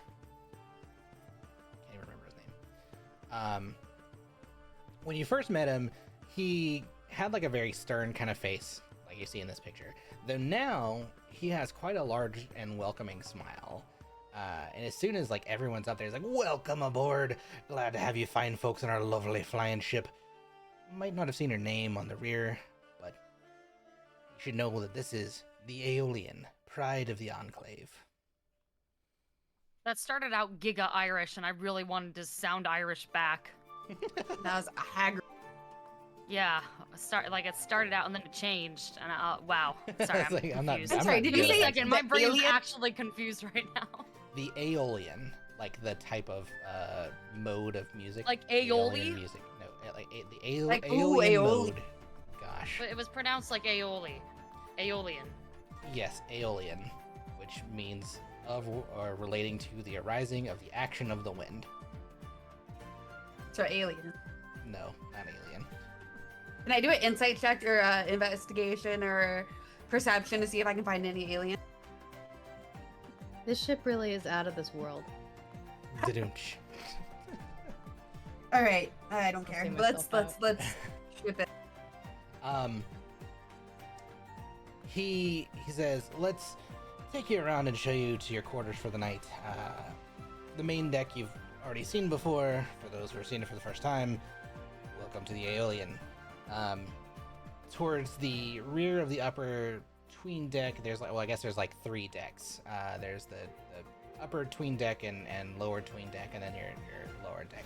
The upper deck, he kind of like takes you around just to kind of show you like the forecastle and everything, and he's like, not much happens up here other than those who need to like crew it. Most everything, especially while we're flying, happens below on the next 2 decks. I gotta change this music. It does not fit the vibe. The first thing he does is take you down a flight of stairs off of the main deck, and like you're really kind of like, now that you've been on the ship and the party's been on it for a little bit longer, but the rest of them, you guys can see how enormous this ship is. It's in essence like a sky galleon, so it has these 4 decks, and taking you down into the first upper deck of the mid deck, he shows you like what's called the waist area of the ship, which is like the middle of the ship. You see a large galley and a mess hall, and the mess, which is kind of open between the 2 floors, the upper mid deck and lower mid deck, and so you kind of like can see down into the lower mid deck where there's like this training area. You pass by an area that he points out as the officers' quarters and shows you the infirmary, and on the other side of the ship is like a designated space as an armory, and a little shop front with a dark gray, almost blue-black skin with fiery red hair, like literal fire, woman. And he points her out, and she's speaking with some of the other stewards who are taking what look to be like pieces of the Hydra to her, And he looks at you all and says, "That's Ignara.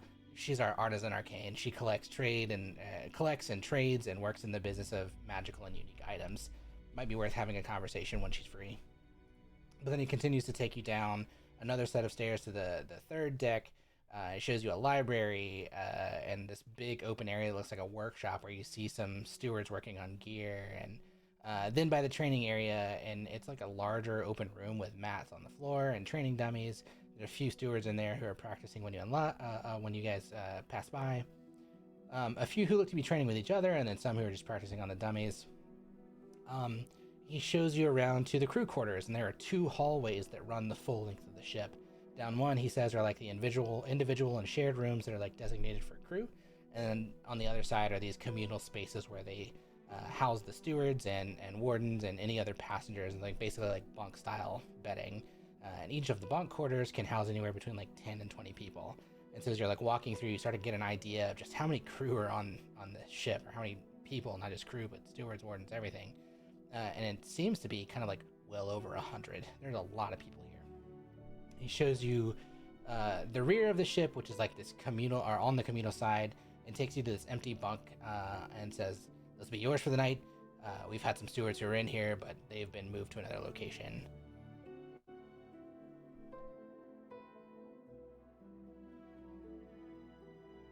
And where are the loot goblins staying? They just kind of wander about. They don't really have a designated space. You'll see them up in the mess. They'll be playing. Oh, there's a performance area? Oh yeah, I mean they have a little location with you can call it a makeshift stage. Stuff they've gathered, and we didn't really ask him to do it. They just kind of showed up. No, they're great. You're lucky. You're so lucky to have them. Yeah, I guess so. They're a little bit annoying. Well, morale. It's got to help with morale, right? Depends on how long you listen to them. Oh, how did you even get that? Long story. This ship comes from a place called Ember Throne. They were on it when we got it, and then they've never left. Oh, weird. A short story. Yeah. Unless Yeah, you're leaving stuff out. What is there to leave out? I don't know. Like, who did you buy the ship from? I don't know. I couldn't tell you who the High Warden bought it from. It was just, we got it. We are on it. They were here. Oh, all right. You can give me Well, an insight check. now if you we're want here. to. I already know it's stolen. I'm just trying to see, because we established last session that Tinka knows it's stolen. Tinka knows. Yeah, the question is whether or not this guy knows. Oh, that it's stolen. Yeah, there's like no telling who on the ship is aware that it's a stolen craft. Tinka doesn't know. Yeah, hard to say. He seems to be pretty oblivious, and his role is basically like just to show people, like he's like a concierge of the ship. So like he knows things, but he may or may not know a lot of things. He can kind of BS a lot of stuff, but with an insight like that, no telling. All right. Paulus, can I ask a question? Of course. Has nobody fucking mentioned throughout the performance at all someone's missing fucking eyebrow? No one's decided to point No. out, hey, With a bitch, nat you're missing 20, an they were eyebrow? not focused on your eyebrow. God damn it. Okay, someone still doesn't know. Okay, thanks.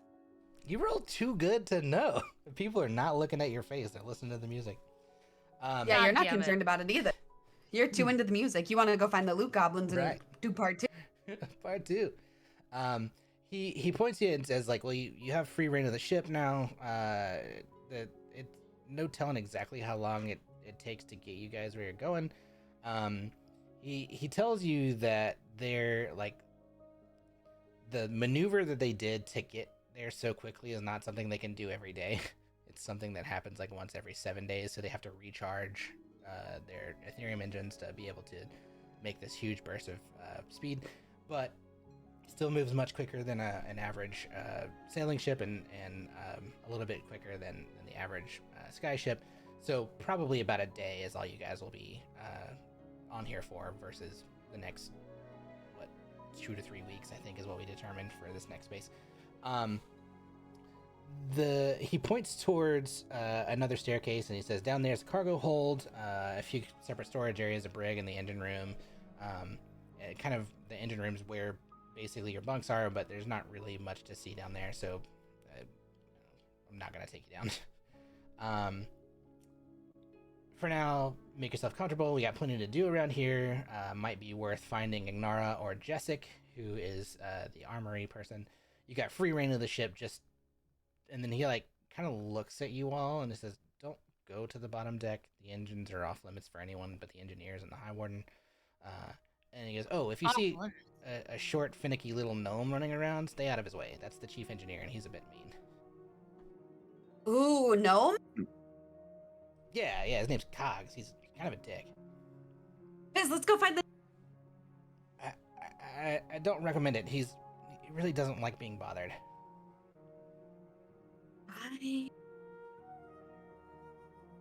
Leon's gonna like put like his hand over like his holy symbol. He's like, "Is there anywhere to?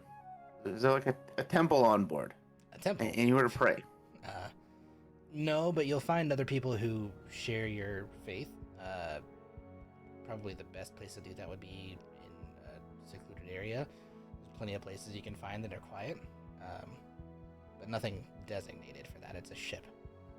Thank you. Of course. I like this guy. So yeah, you guys have free reign of the ship. Stuff you want to go check out, you can. By the time you guys all really start to get situated, there are people moving about pretty quickly to their stations, and you begin to feel like the ship lurch forward as it's beginning to sail. You hear like the thrum of the ship as it's picking up, and it, like being this close, it's I won't say it's loud, like it's well insulated from the exterior sound, but you can feel it as much as you can hear it. And yeah, so it like pushes forward and seems to be heading out over the Gulf. Is anyone going to be in the top deck area or? I am. I want to be keeping an eye out for Okay. Captain Nixie's ship as we're leaving this area. I hoped you would say that. So you go to the top deck and you're kind of just watching. Give me a perception check at advantage. DC here is only 10. That's So my you have favorite a kind of high perception check. high perspective here. It's not letting me do mine. Gotta there we go. love it.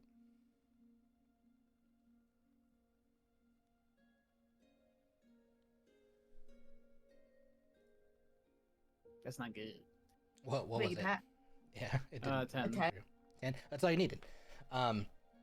So, and it's probably just Dizude and some of the Reavers who are up there. I think everyone else is probably like spreading out to figure out the rest of the ship.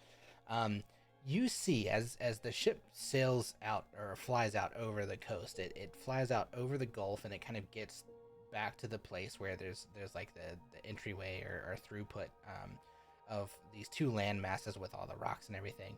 And you fly out over that area and look below, and what you see is 3 ships spread out a few hundred feet apart, kind of like creating this blockade across that entry and exit. One with gray sails, one with crimson sails, and the third, the flagship out front, with deep purple and black sails. Trailing behind the flagship and somewhat surrounding it is a gray fog, almost as if they've sailed through. But what you know, Dizid, is that this is not by accident. That's a particular item that Nixie carries. The other thing, and I think this is probably the first time Dizid, and actually I'll make a roll for the Reavers. Yeah.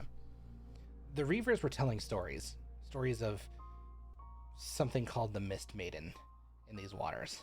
And looking down from this perspective, you hear the ones that are up there with you kind of like murmuring between themselves, "The Mist Maiden. It's not supposed to be a visible ship." Duzud, you know immediately though that this is Svak, Dragon, and Nixie waiting.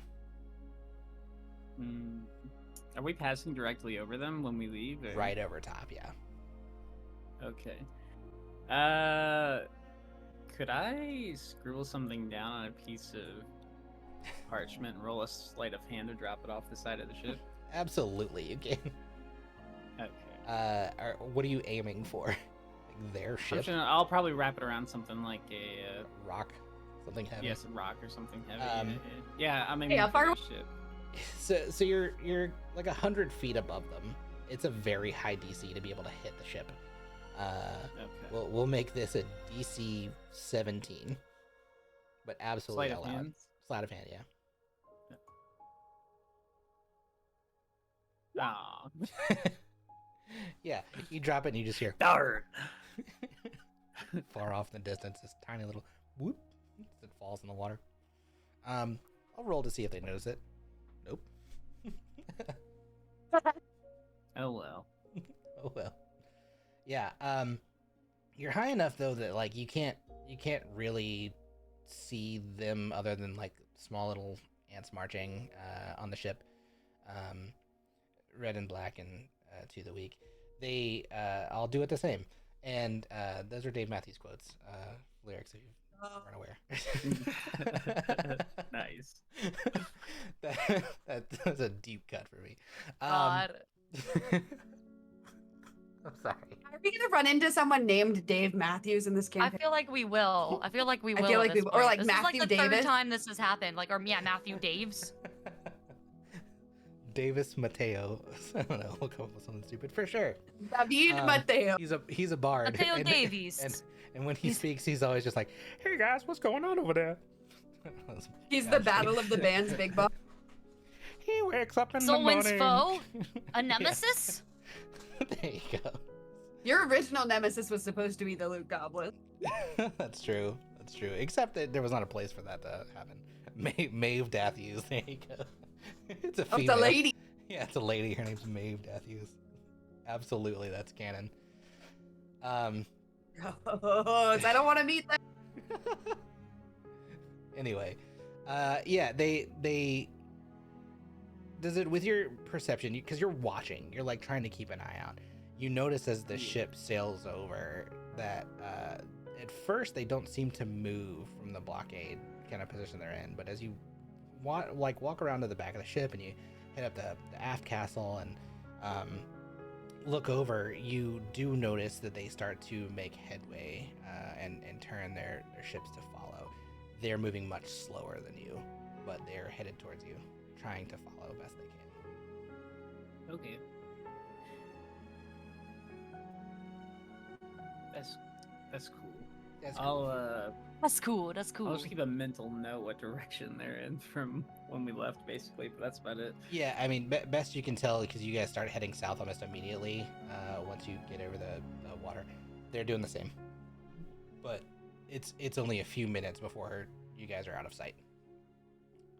Okay. The ship moves fast. Yeah, what does everyone else want to do? There's tons.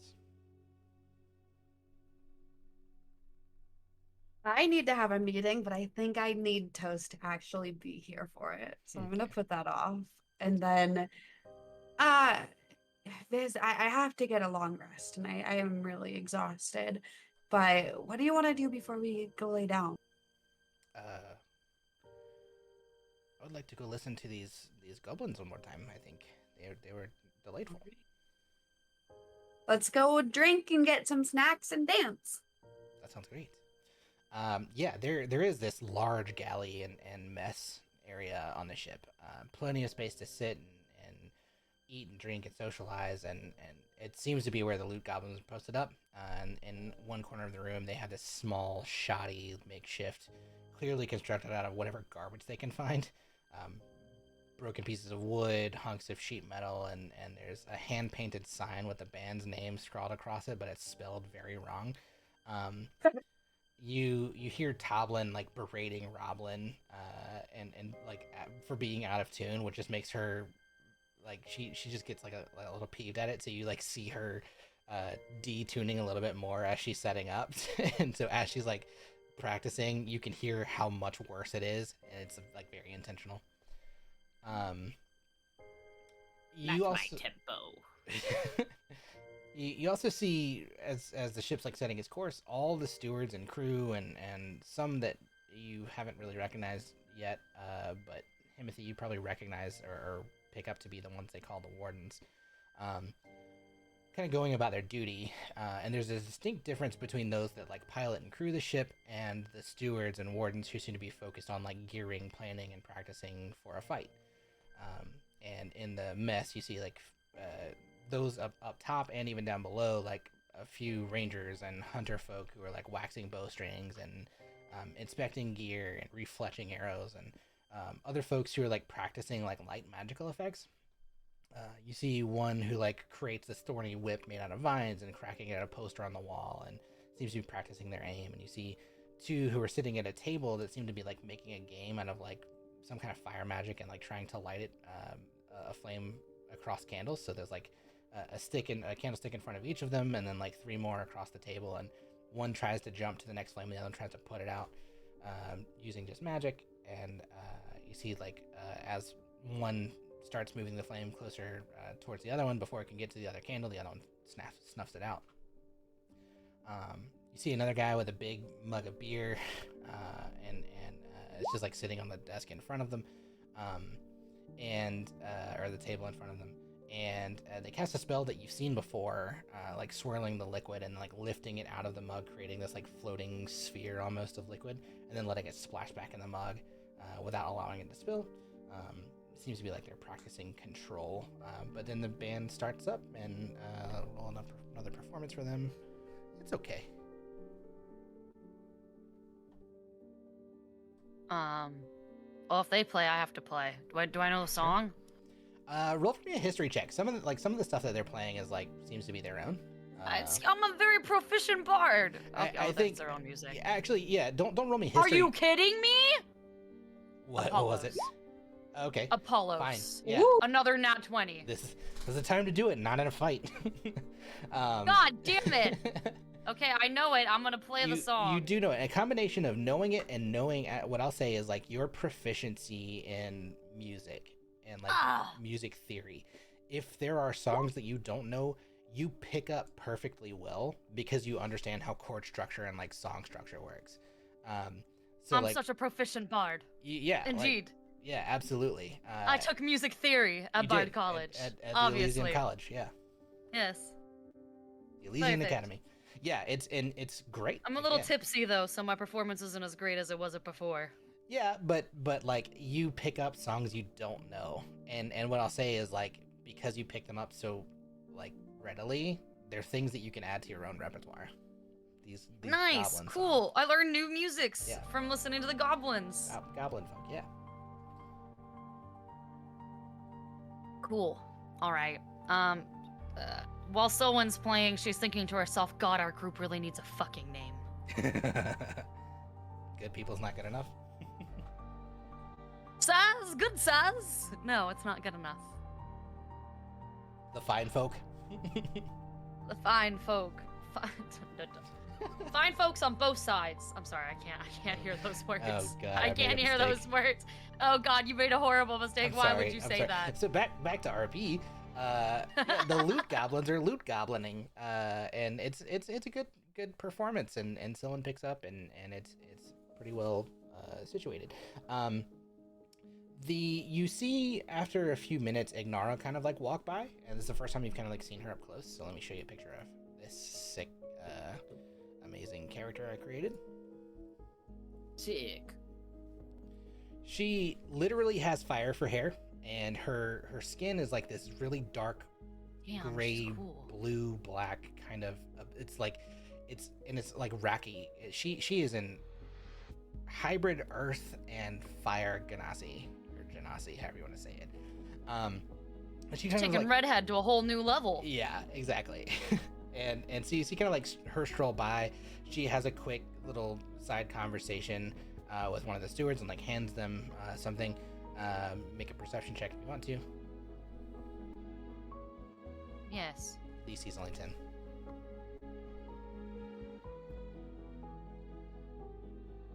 Fallen. So. Me of the minus 20 perception. Yeah, you notice it looks like some kind of trinket, like a locket looking thing, pendant maybe, but it has a little bit of like a magical glow or aura to it, and she hands it to them, and you see them like strap it on, put it on, and kind of situate like touching it a little bit, and as they touch it, it begins to go a little bit more. With the perception, that perception, I don't think you can hear exactly what she says, but you make out the words help in battle. Curious. Alright, I'm back to playing. Huzzah. Yeah, and then she walks back over. She has this little stall set up, actually, and you can see like a bunch of different stuff. Himothy, something you notice even with your really shit perception because it's huge. A particular item that catches your interest. The question is, did I put it in here by itself? I did not. It appears to be a breastplate, maybe half plate, of some sort. And we'll leave it at that.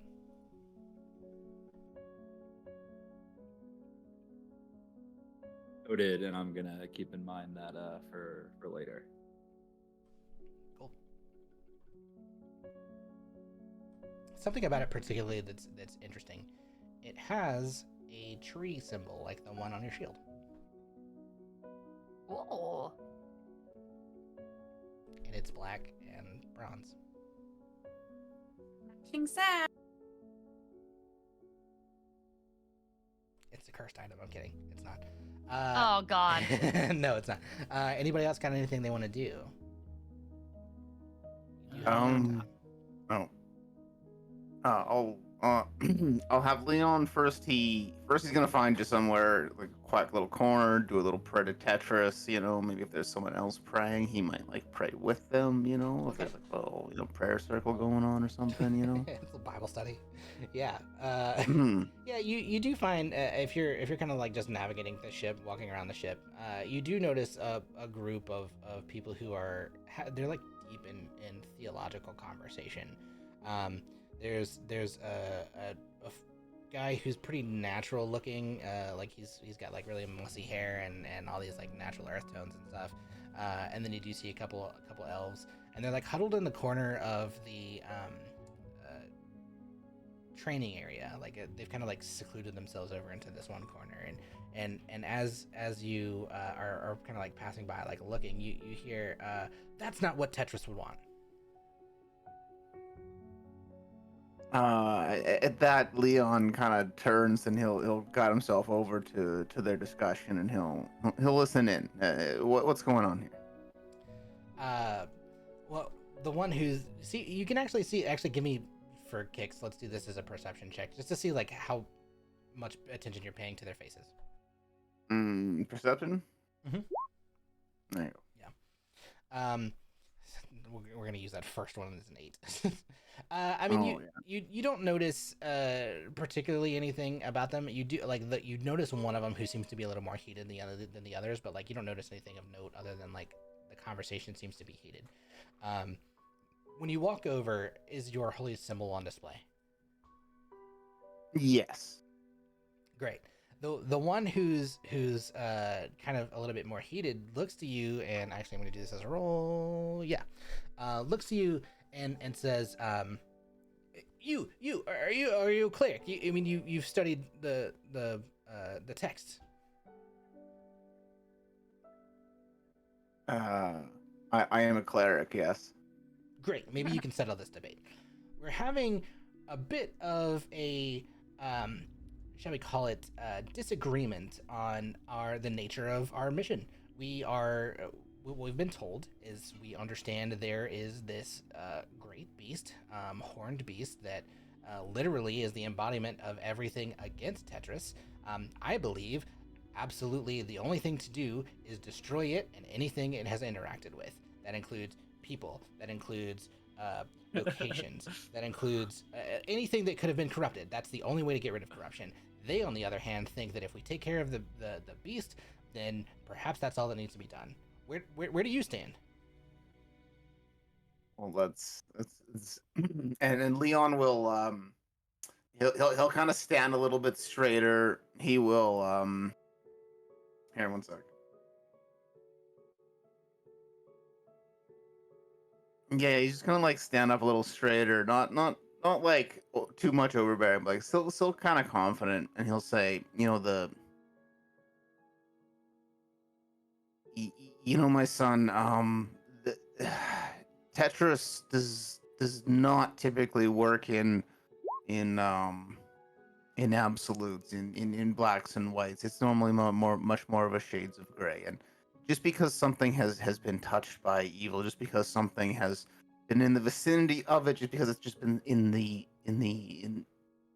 presence of, that does not mean that it itself is evil. That does not mean that it is not beyond being forgiven. It is not beyond making amends for its previous actions. Some of my closest friends fall into that category. Tetris's will is complicated, and just because it doesn't seem obvious at first glance does not mean that it's not his way. I have to disagree. I think the texts make it pretty clear. There is an absolute of what is for creation and what is for not creation. It seems to me that all things that have encountered this type of corruption are completely antithetical to all things that are creation focused. That means we need to completely eradicate them. Plain and simple. Unfortunately, you are wrong, my son. Make a persuasion check.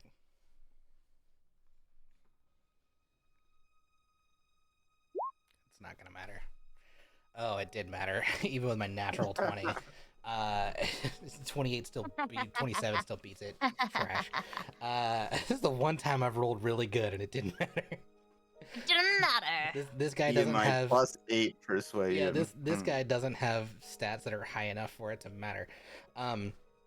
He kind of looks, as you guys are having this conversation, and he kind of like looks, as you say, he's wrong. At first he looks like offended. And then he says, "You speak as if you know this for certain.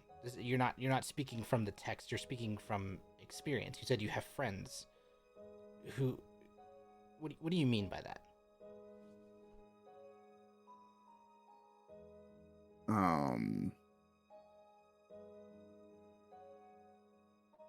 Leon will kind of just look around. Like, is there are they in a crowded area, or is it somewhat There's private? only like the four of you who were speaking. It was the three that you walked up on, and then you.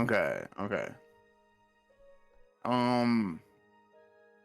Leon will just say, I'm not just a cleric, and even how I became one is probably not how you're used to. I am somewhat special in the order. I have lived an unexpected life, and I've it's come with wisdom that not everyone receives. That is extremely vague. Can you not elaborate more?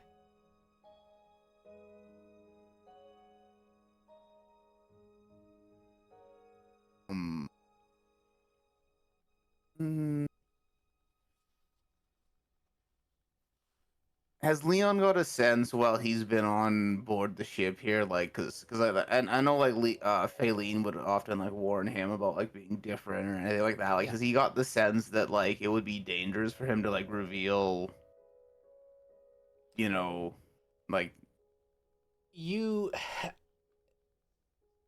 give me let's call this an insight check for these guys, and then I'm going to give you something for free because of the conversation you've had with the High Warden. Okay, insight for these Alright. guys. It's hard to say whether like what they will believe one way or the other. Faylene specifically told the High Warden all about you, so it's not a secret. The question Right. is whether or not that information has been distilled down in the time that you guys have been in their presence, which is only like 6 hours so far, between the time they had their conversation and you guys fought the beast and gathered the ship. I mean, it's not been that much time.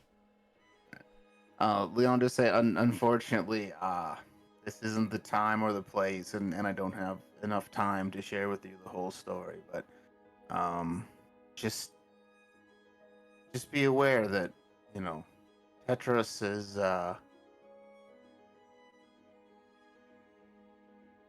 like I say, he's not all about the absolutes.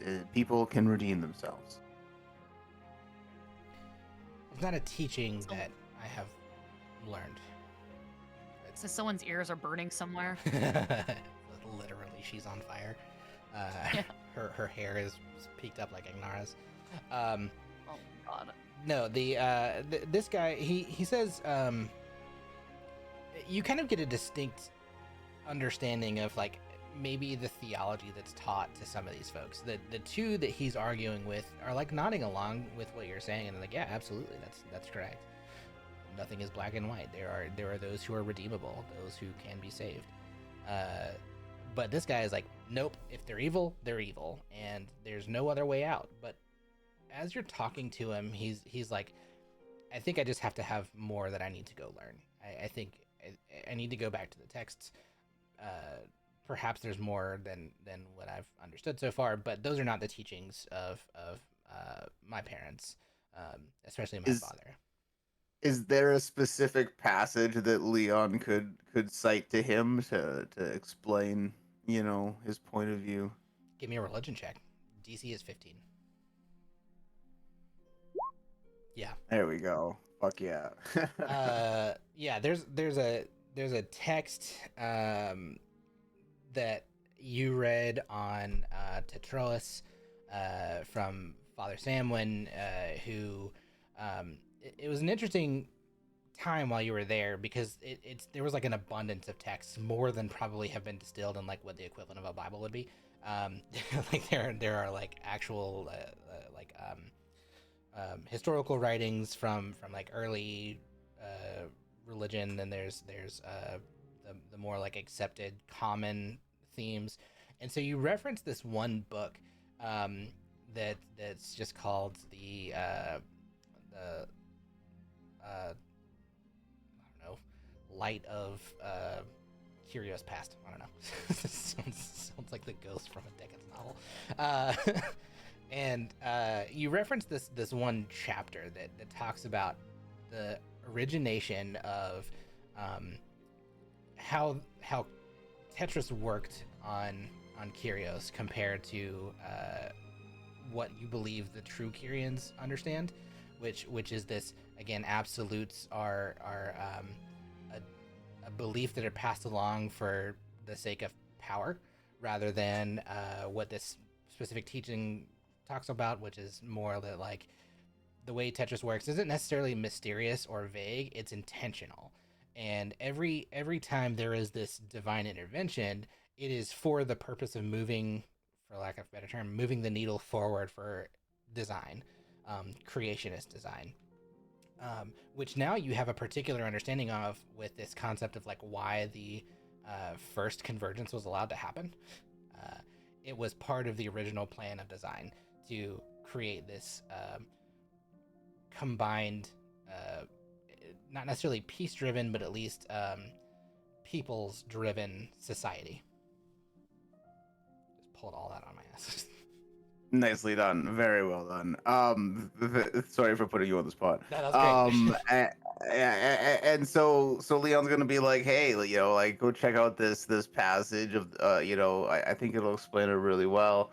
And then like as he's leaving, he's just gonna like cast on him like just gonna like be like, hey, go with Tetris, see you well, and he'll cast bless on him Awesome. as he leaves. How do you do that? Is it like you just like from a distance doing like the holy symbol I equivalent think of it's hands, a or touch, yeah, so right? like rest I your think it's a hand on his touch. shoulder? I think so. Oh, it is a 30 range. It is a 30 range. Okay. So just like just makes the the equivalent of like the prayer of the cross sort of Right. idea, right? Whatever the Tetris like version of that is. yeah, and just like may Tetris go with you or whatever, and Yeah, when you do that, you see his face kind of like light up a little bit, because you've been able to like have a very intentional conversation that did reference text more than it did thoughts and feelings, and was counter to the point that he was under the assumption of with the only text he's read. Do you tell him where to like find that text? yeah, like I tell him where it is. Like I'm like, hey, go check out this text. Gotcha. Like go find out. Yeah. Cool. Chapter whatever, verse whatever. The Yeah, book chapter of so and so. Yeah, exactly. That exact thing. Right. In that exact, well, not a slightly less pretentious tone. but the still same, pretentious. but Just still a slightly little less. pretentious. Okay. So just less mockingly so. Yeah, you say that, and No. he, yeah, he's like, you could still see like there's a little bit of like disbelief or uncertainty, but it's not enough that he like turns it away. Like he accepts this as a valid argument, so to speak. Right on. And then if I don't want to like take up, like, if no one else wants to do anything, Well, Himothy is going to go over to Ignara and start asking about that piece of armor. Okay. Show her his shield and say, hey, I came across this, over the course of my adventuring, and I noticed that has a very similar design. Yeah. So yeah, you walk into her shop and there's stuff all over the place. You see some weapons, you see jewelry, you see this weird looking wooden-ish acorn helmet and hats and clothing and all sorts of just crud. But then she also has this piece of armor, the one that's called Tempest Warden in the bottom right. It is almost to a T the same etching or carving of the warden tree very closely. And she's like, yeah, I see the shield. Where did you get it? And I'll describe that we were in this this dungeon we were dealing with the blood mage at the time, right? I'm trying to remember. It's been so long ago. Yeah.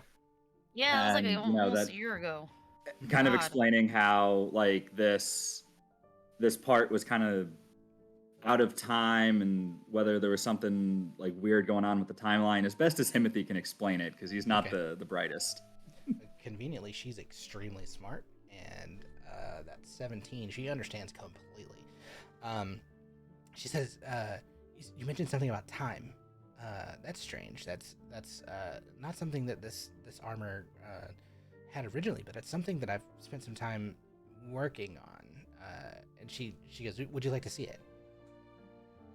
Yes, please. And I'll show her the shield just because I know that's magically imbued, and it might be something for her to study for a little bit and maybe benefit from. Yeah, absolutely.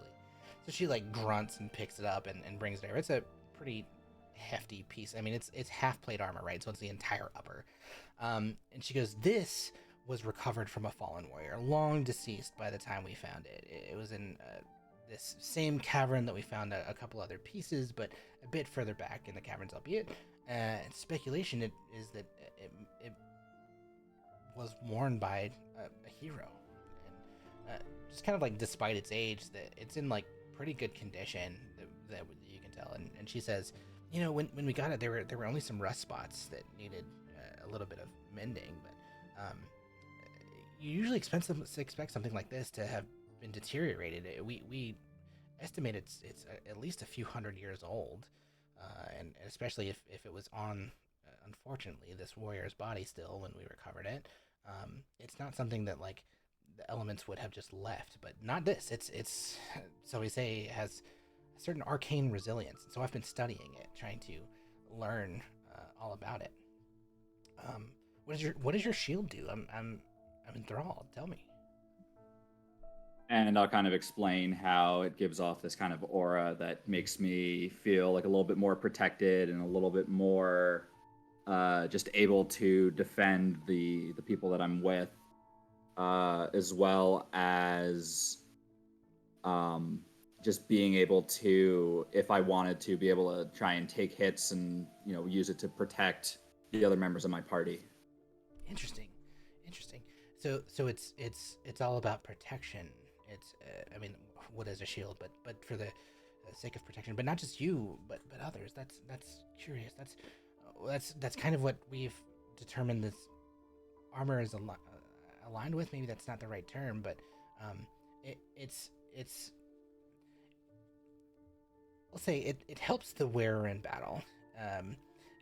It has a way of having like curious effects. It doesn't always act the same way, best that I can tell. Sometimes it makes whoever the opponent is not as successful in their first attack against you. Sometimes it makes you very quick out of the gate, and then other times it allows the wearer to basically, I don't know the best way to describe this. Run quickly from battle if need be, or run to battle quickly. It kind of gives you a little bit of an edge. Not only that, it is like armor, but this has a little bit of extra resilience. The effects that she's kind of describing for mechanical purposes, it has this d20 roll table. On a 1 to 5, any attack roll made against you before the start of your second turn of combat is made with disadvantage. So like the opponent is at a disadvantage. Between a 6 and a 15 on the d20, you add 1d12 of whatever you get to your initiative. Makes you strong out the gate. And then 16 to 20, at the start of your first turn, you can use a bonus action to take the dash action. And if you take the attack action on that turn, you can make one additional weapon attack as part of that attack. And then you take that with advantage. It is a beefy piece of armor. It also is a +1 to the AC, but it's a half plate, which I think is technically lesser than what the chainmail equivalent would be. So your AC, depending, may go down. But then she tells you that when she got it, she was doing these repairs. She also tried to take what she had learned from some of the things that they've been studying, and she has imbued it with this additional little magic. And you actually see kind of around the waist are these numbers that look like Roman numerals or like clock numbers specifically. And she tells you it gives you the immunity to certain spells that try and slow or have negative effects of certain spells. So like the slow spell you're immune to, and if you use haste, when it ends, you don't have any of the negative effects. And that's what has kind of like, she's created this amalgam of what the original Warden armor was, now mixed with this little bit of time magic.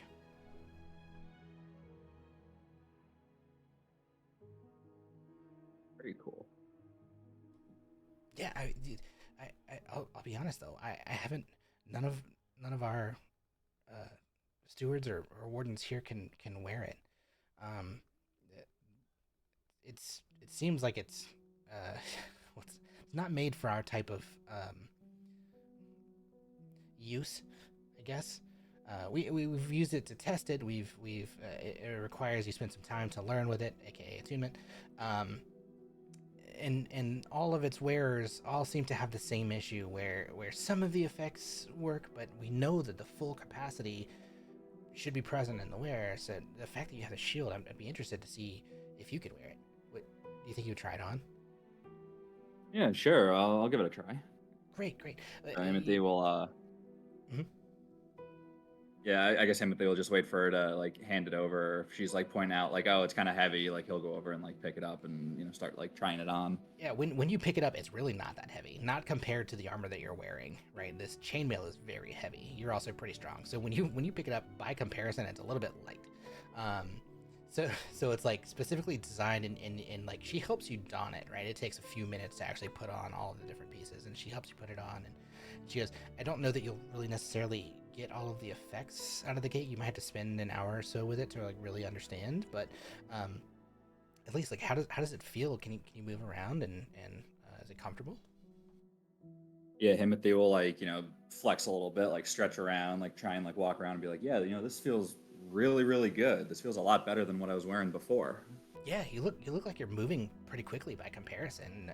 It doesn't seem to weigh you down as much. And she goes to like try and lift the chain, and she's like, ugh, and can't quite lift it.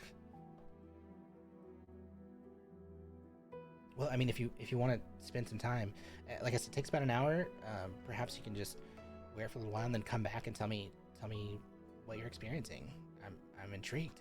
And at the same time, if you'll allow me, I'll study your shield. Yeah, and Timothy as well will also show the sword and say, hey, I also came across this. And kind of tell the backstory of Elantari and how Elantari transformed and was shattered and how he came across this sword. and doesn't necessarily believe that it might not help you, but the more that you're able to study and just the more you're able to come across might be able to be of an advantage to you. When you pull Elentari out, I need you to make for me an insight check and a perception check. There's 2 of them. Insight and perception.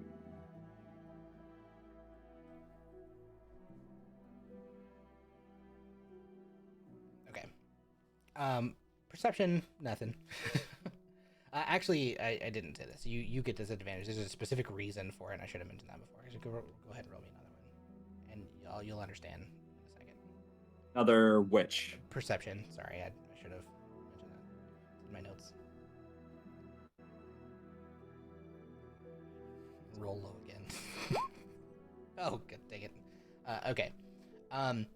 So a couple things happen. You pull Elentari out, and this is kind of like a little bit of uninterrupted downtime. You guys are having this discussion, but like pulling it out to show her, you pull the sword out and kind of like hold it in both hands, hold the blade in your hand like very gingerly while you're holding the hilt. And as you do, you feel this tremor, this vibration, almost a humming from the blade. Your perception check, or sorry, your insight check on her, she sees in her eyes kind of light up, and when they light up, it's not exactly in a good way. It's like it light up as in like may have some information on this kind of way. But that thrumming, that humming you're feeling from the blade is strange. You also don't have the normal connection that you have to Elentari. Usually you can get like the feelings from it, but right now it's almost like the hum is creating an equivalent of like a silence. It's just nothing. She said, "Oh yes, do you mind if I see it?" Timothy will hesitatingly like hand it over just to see what's going on, but like keep a very close eye on her when she does. In case you need to punch her. Yeah. Yeah, you hand it over, and she at first holds it very softly, and she like stares at the blade, and the way she holds it, like she's almost like mesmerized by it. And it's attuned to you, so she like doesn't have any of the effects or anything. She's just looking at this, owned blade. But you see in her eyes like almost like a hunger to know more and to want more. And she goes, can I buy this from you? No, I don't want to part with it, unfortunately. It's sure. Something very special to me. A great deal. No. This sword is very special to me, and I don't want to part with it. I understand special. I have plenty of other weapons here. I can enchant new weapons for you. That's a skill that I have and part if this is certain effects that you have. There's something about this sword though. I could offer you 50,000 gold. Jesus Christ. Sorry, I can't part with the sword for that. Okay, I can maybe go up to 60,000. No, I'm sorry, it's not for sale. I have a connection with this sword, and I'm not willing to part with it. She hands it back over like reluctantly and kind of like 60,000 gold is an absurd amount of money. You won't part it for anything. Sorry. I see. Well, if you change your mind, you know where I'll be. I'm happy to give you gold, happy to tell you about any of these other items. Again, like I said, I'll create a new item for you. It's a very valuable blade. I don't know that you know what you have.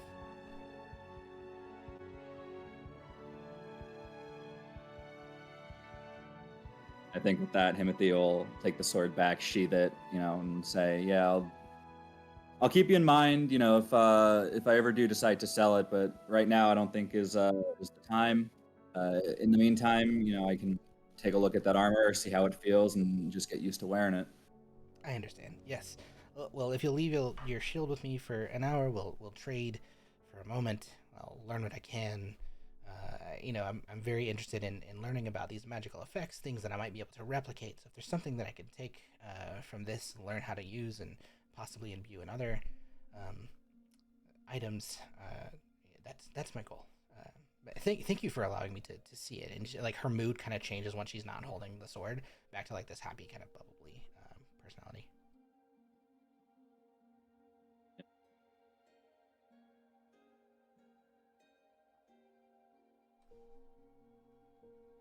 What do you do as you're like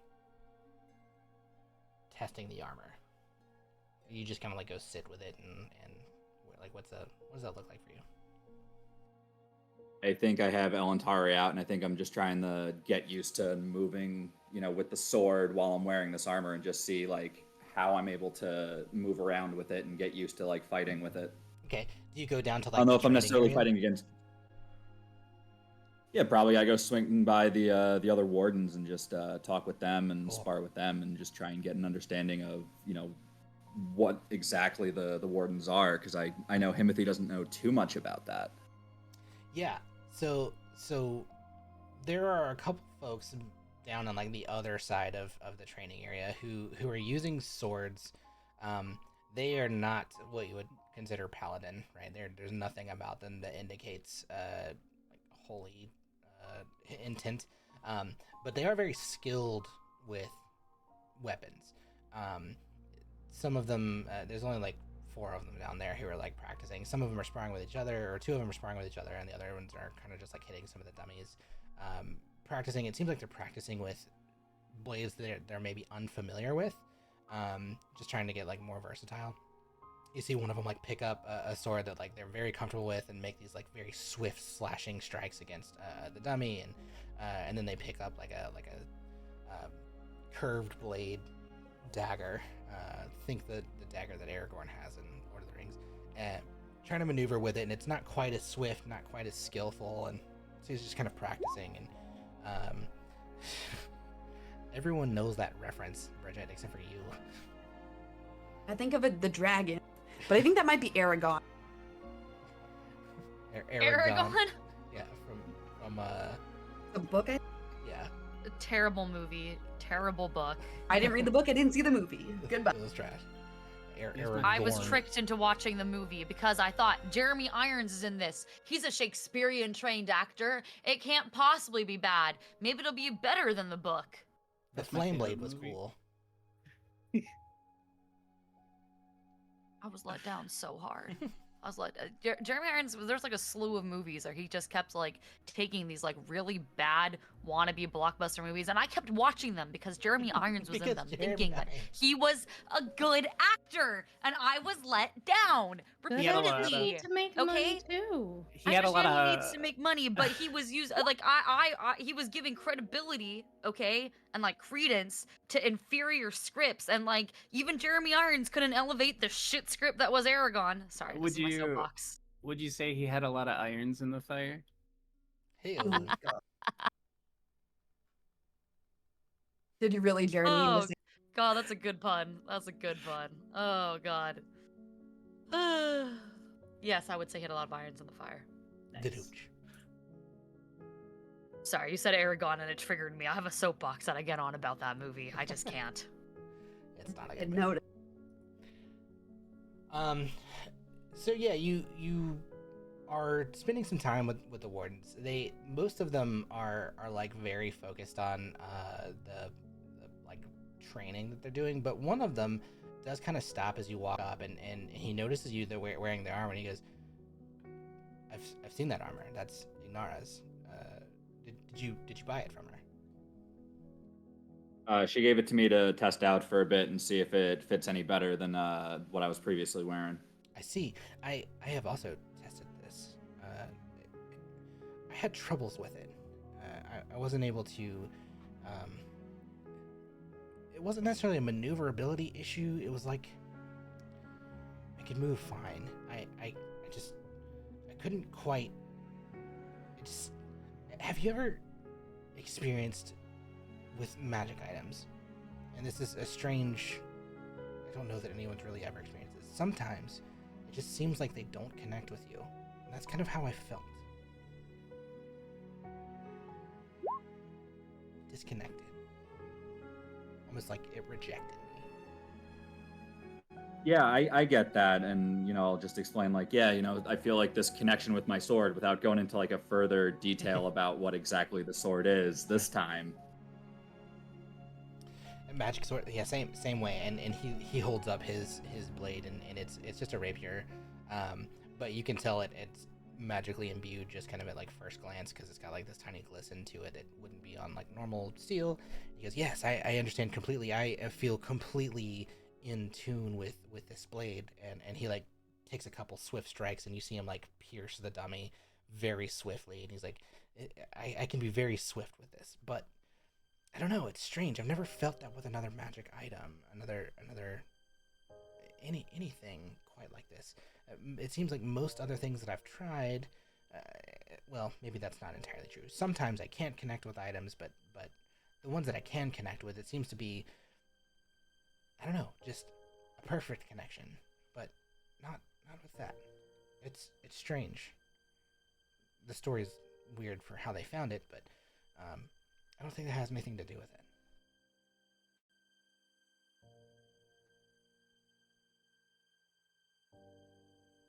Well, I mean, if you're willing, I'd love to spar for a little bit and see if I'm able to get some sort of connection with this armor over the course of using it, or if it would reject me as well. Of course. Yeah, here, and he like takes you over to the side. He says, "We have some sparring swords, at least. They're weighted. They're blunted. Perhaps we use these rather than our normal weapons. Wouldn't want to hurt each other. Hopefully." Oh, don't worry, I could take it if it's something you're up for. Okay. Absolutely. Yeah. They'll absolutely full on spar. They're very swift. Let's do this as a simple series of D20 rolls just to see like who gets hit in, and we'll do it like. Are you familiar with the concept of rollies? It's like whoever has the highest of a D20 wins. Okay. So just roll a flat D20. You win the first one. Yeah. It's like he's taken aback a little bit by the way you move, and he goes to stab at you, and when he does, it's like he completely gets distracted, and you absolutely just like hit him right center mass. I'm not trying to hit him hard though. No. Like these are not hard hits. These are like genuinely like Yeah. what you would expect from like sparring hits. And he goes, "Well, I guess that's a point to you. Let's go again."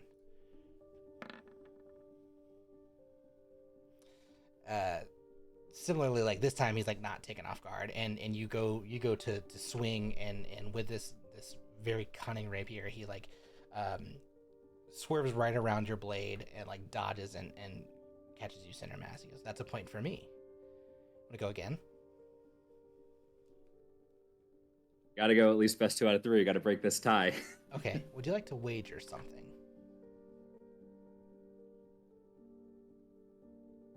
No, I'm not the gambling type. No?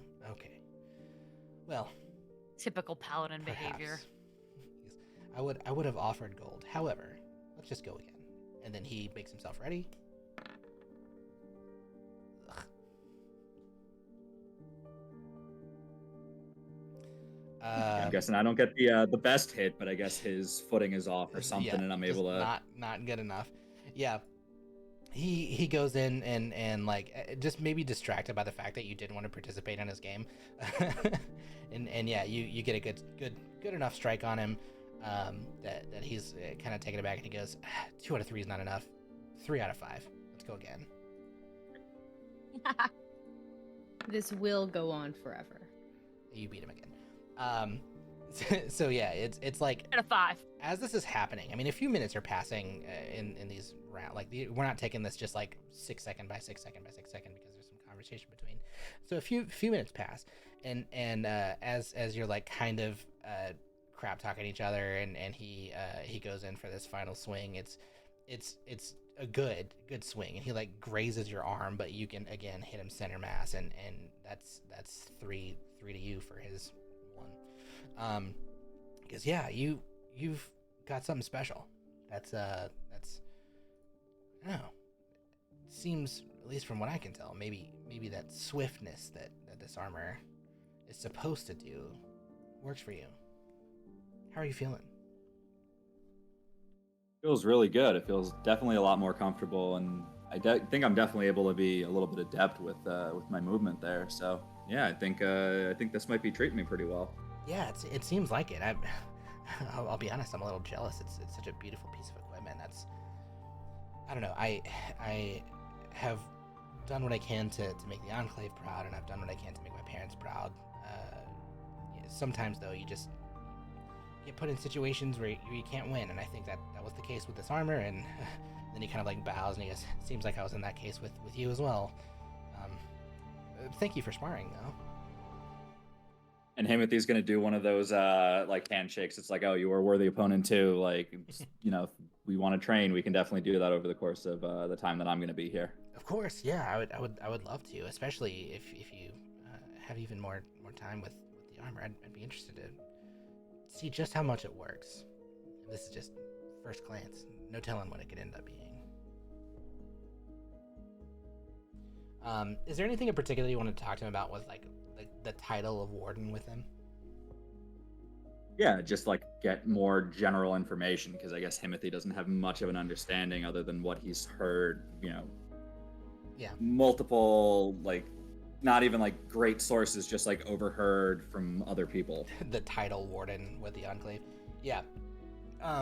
He explains to you that like the concept of Warden is the term that they give for the protectors versus the stewards, which are the ones who are like the more rangy folks. Like they basically have this duality of like how the Enclave works. There's like the people on like the front line, and then those in the back who are like supporting. The Wardens are the ones who and you actually didn't end up fighting with any of them during the Hydra battle, but they would usually be the ones to kind of go in. The thought process was something that they don't know much about. You just assault it from range. And he goes, typically, the Wardens are the ones who are sent in to deal with some of these undead malices and just the ones we're uncertain about. We try and have the stewards handle. But yeah, Warden, it's the title that those of us who are specialized in hand-to-hand combat are given. It's an earned title. It's not something that early on you can earn. So we're kind of specialized. It's my understanding though it comes from a long history of nature warriors. Outside of that though, who's to say? It's just something that we've inherited. Otherwise. You know, if there'd be any research on some of these like historical, you know, wardens in the library on the ship? Yeah, of course. Yeah, the library is full of histories of the Enclave, certainly, but also just kind of why and where we come from, what we're doing, the histories of those who came before us. Perhaps you could find something in there. Absolutely. Yeah, I'll take a look. But yeah, no. In the meantime, it was great sparring with you. Same. Thank you. Yeah, come find me again before you leave. Let's perhaps have another go. I need to redeem myself. Sounds good to me. Maybe put a small wager on it this time. We'll see.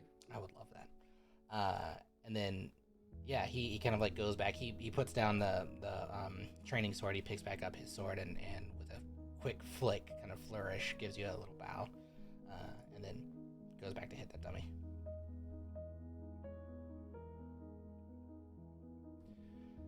Yeah, I guess Timothy's gonna work his way back toward the artificer, where I guess he sees Tinka talking with her. Anna's also there because I would, yeah. Time to check on the cool stuff. Yeah. Yeah, we're all in line I've to shop. been patiently waiting to know what the cool stuff is. Leon also will be there for the shopping trip, I guess. Tinka can go last. You guys. Cool. Yeah. She's after Himothy left, she kind of is like busy about her shop. She's like looking at the shield, but she takes out like a little I don't know, kind of like Tinka's glasses, the big goggles. She takes out just like a single magnifying monocle thing that she's like looking on, and and doing some like random arcane tests and stuff when you get there. So she's kind of distracted when you guys walk up. But if you make noise, she like quickly turns. She's like, oh, yeah. More people. Hi, I'm Ignora. Welcome to my shop of curiosities. Get it? Like curio, valuable objects. Never mind. That's a good pun. Thanks. I like to dabble in hilarity every once in a while. And she gives you finger guns. So Oh my God. Anna will give finger guns back. Hey, no one else does that. That's crazy. People think We I'm do that weird. all the time. Really? Yeah. Yeah. It's literally everyone else. I try and do that too. They just look at me like I'm stupid. I have guns. They're stupid. She looks at your guns. She's like, "You do have guns." Like condescending, like, "Yes, baby girl." Like you do have guns. Sweetheart. You I do. just wanted to remind everyone that I was here. I am also present. Well, welcome to the shop. What can I interest you in? I understand you guys are visiting with us for at least a time while we take you south. The High Warden has told me I'm supposed to avail my items, even the things I would rather not give up. And then, like, under her breath, make a perception check, DC 10, anybody who's listening. Okay.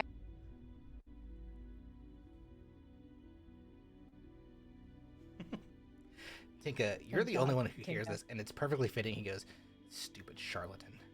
Still, when you hear it too. Talking What about the High items Warden. would you rather not offer? Also, I agree with you. That guy sucks. He has a certain. I better not speak ill. Items that I have. Well, Come find me later. We can speak in private. perhaps. I don't know that anywhere's really safe here, but Fair. yes, perhaps. A few items. There are. She pulls up this medallion thing. This one called the Heart of Shomaldah, which is kind of blue gem in the center, and she goes, "This is quite a prized treasure that I would rather not get rid of, but something that I'm supposed to make available to anybody." She reaches up to her ear and she touches this cuff that's like grabbing onto her ear, the bottom left, the necromancer's cuff. She goes, "This, I just like the way it looks. I'm not attuned to it, but it's pretty neat." It's an aesthetic thing, yeah. Yeah, and it goes with my look. Look at this. And then, like, as soon as she turns, her It hair, goes with her my hair like look. flares, and like you see sparks flying out. Very cool. Yeah, it's very neat. But anyway, my whole shop is available to you. What can I tell you about? What are you interested in?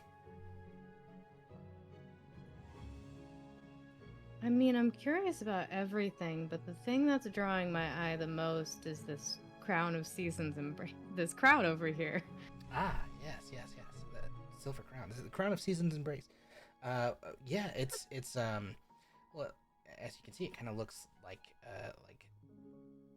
thistles or brambles kind of brought into a unique kind of tiara. The center stone in it glows different colors depending on how it's set to work. Mechanically, the silver crown is tangled branches and dotted with a tiny jewel, the larger diamond resting at its center. While wearing the crown, you can change the shape of your ears using a bonus action. You also gain the Elf's Trance racial trait if you don't already have it, so meaning you don't have to sleep. The crown has 10 charges for the following properties, and it gains 1d8 plus 2 every day. The spells. While wearing the crown, you can use an action to expend 4 charges to cast Dimension Door.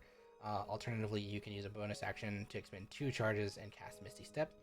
And then when you first attune to the crown, and then again daily at dawn, you can choose the season for the crown to resonate with. And when you do, the gemstones on the crown change colors to match their respective season, and you gain resistance to the type of damage associated with that.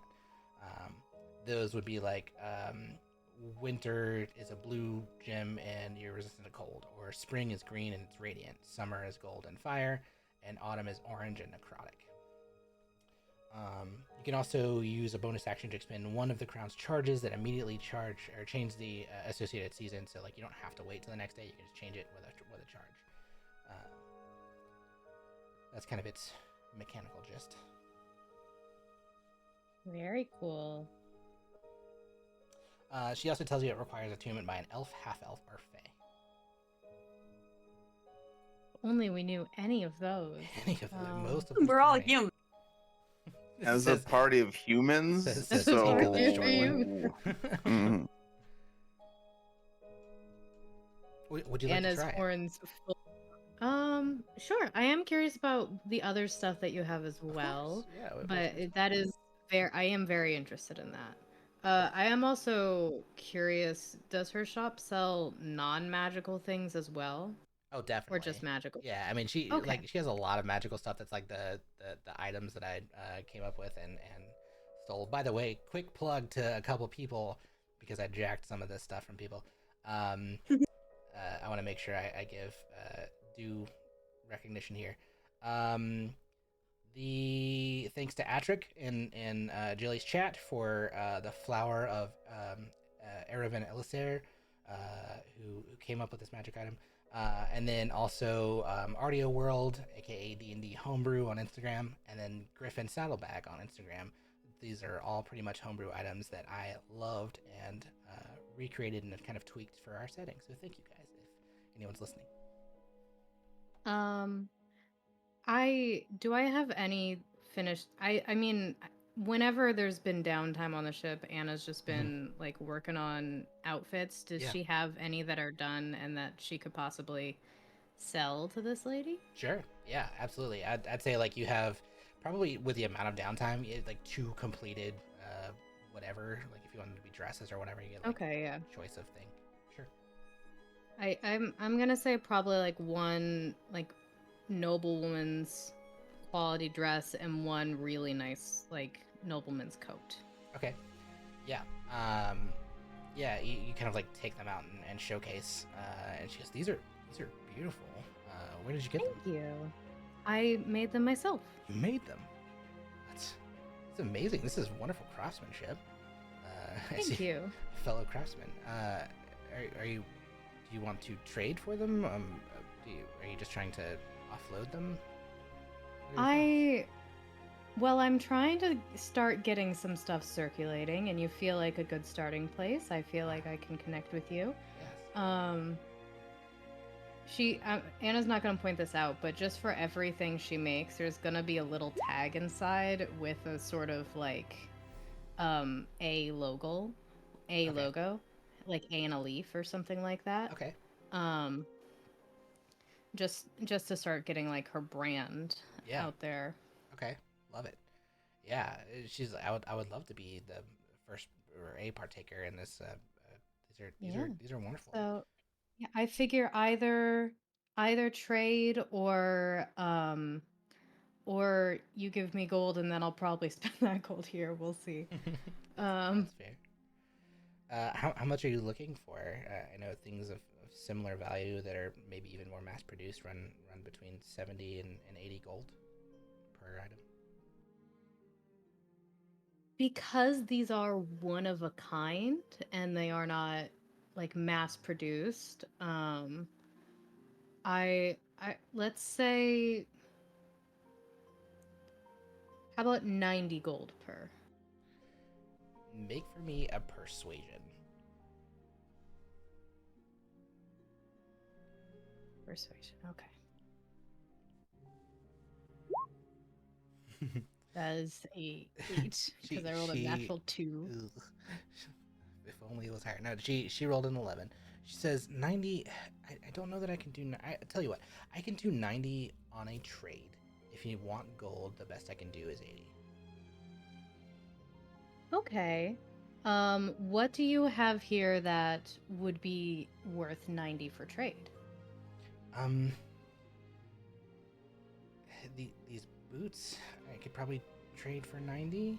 Well, are you gonna just do yeah. one or both? Because it would technically be 180. Yeah, I think both because Gotcha. she'll have some more downtime to make more. She's got more fabric, and I got some coats to make. But when she mentions boots, Anna's gonna motion down to her fully hoofed feet.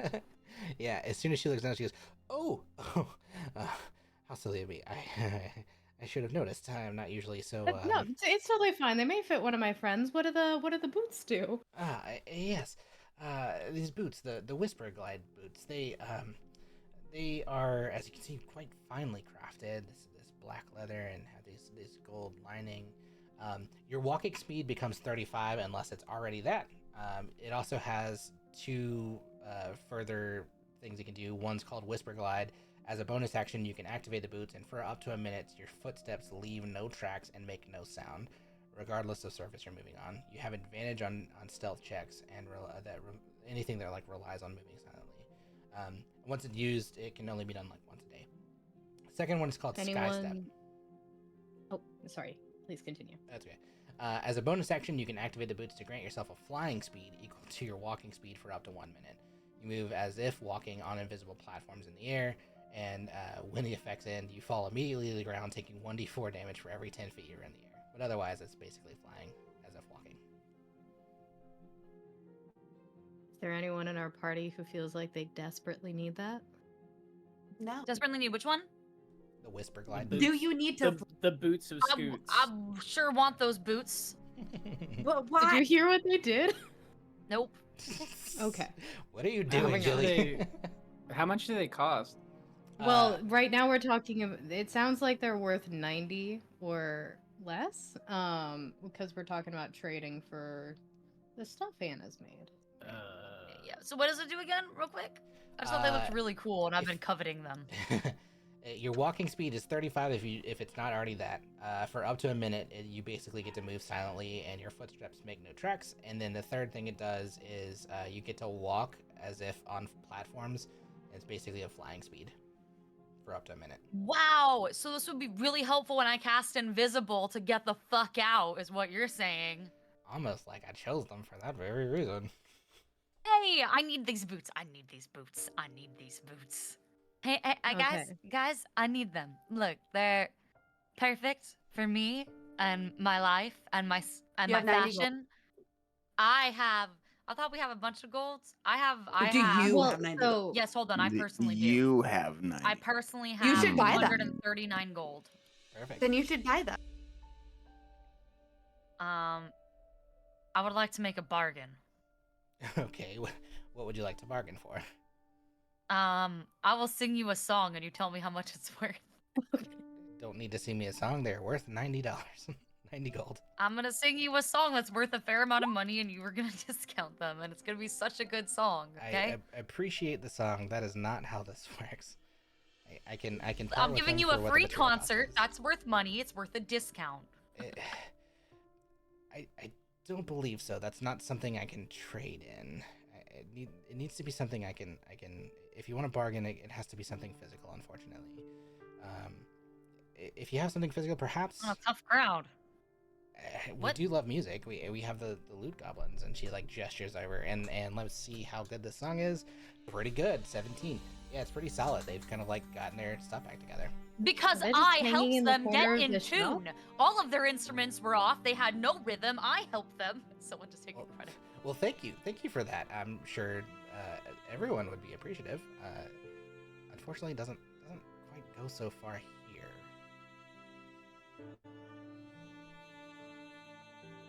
Considering my evil options.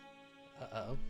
Okay, Uh-oh. hold on. So, Silwyn, hold on, because I'm talking about trading in these items I've made for something. So You shouldn't have to give up your dress for these boots.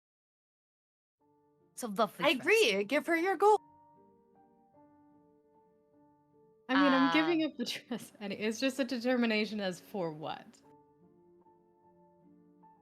Solon is gonna turn to look at Anna, little A, as I've now decided to affectionately call her Okay. as, with big puppy eyes. Please, little A, please. I really need them boots. Okay. Please. And she's Hold gonna have her on. like fingers like clasped underneath her chin. Before we get that far, I'm leaning towards yes, but I want to know what the other options are for trading in these and what is the price like for this price point, or is this the only thing that like is under 180? It, this hood is under 180. We have this whip. She pulls out this floral chime, and then she pulls out the Olivier Star, whatever it's called. Flower of Erevan Elisaire. Okay, what do they do? What do all these do? The flower is a silver brooch in the form of a trickster's symbol, and it's enchanted with trickster's power, granting them advantage on deception and persuasion checks, except for this person who made it. That's fair. Yes, that's that one. The let me make sure I'm looking at all these Woodstalkers thing. May not be useful to this group. Leafy green hood adorned with a pair of branch-like antlers that grow from either side. You gain a +2 bonus to Dex, specifically stealth or Wisdom perception checks, while wearing the hood. If you're wearing it in a wooded area, your face becomes heavily obscured in shadow. It has 3 charges that can allow you to cast one of 3 things. The eyes that speak, you gain the ability to comprehend and telepathically communicate with beasts for 1 hour, provided that you and the beast can see each other. When you do, your eyes glow a soft green for the duration, and the beast has to have a challenge rating of 1 or lower. If it's above that, the ones that do have a challenge rating of 1 or lower are indifferent to you and won't attack you. The second one is called the Twig That Snaps. You can shift your awareness to a plant that you see within 300 feet of you. You can use your senses to see and hear as if you were in the plant's location, and from the duration you are deaf and blind regarding your own senses, but your senses remain in the plant space for up to 10 minutes until you're more than 300 feet away from the plant, or until you end the effect. The third one, the Wind That Howls. You can force up to 4 beasts that you can see within 30 feet to make a DC 15 Wisdom saving throw. On a failed save, a beast is frightened of you for 1 minute, and at the end of its turns, it can try again, basically, to save. It's a little rangery, but it's also a little bit of everything. Man, this is some Gandalf shit. Some Gandalf shit.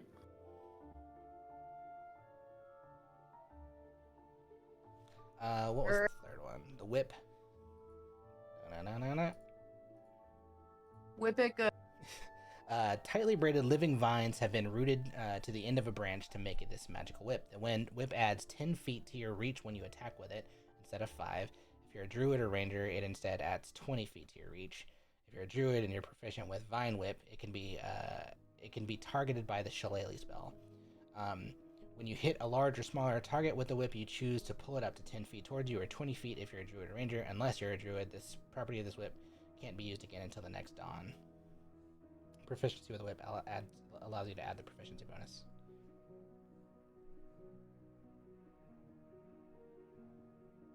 And that's pretty much everything that's underneath.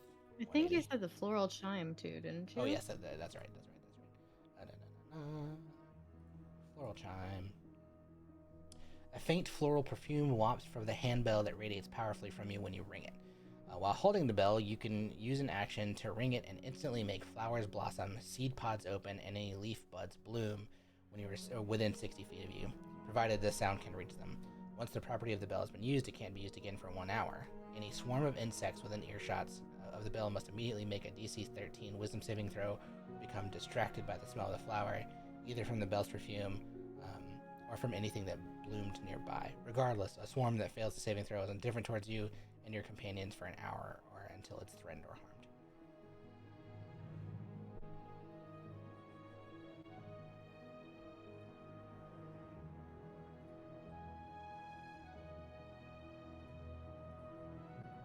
Okay. For the Out of those, is there anything anybody really, really wants? Oh, I forgot the quill. That's also under 180. Oh yeah, what is the quill? This quill writes by burning parchment, vellum, or similar surfaces with electricity instead of using ink. Dusting the surface with the quill's feathers eraser makes any mark that was made go away. It takes half as long as normal to write or copy something in this quill as it races across the surface with ease.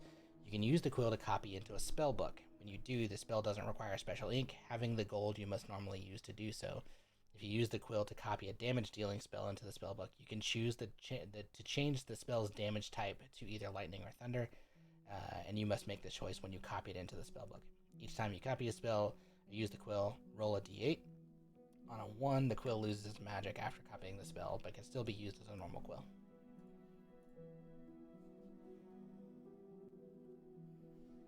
That's for wizards.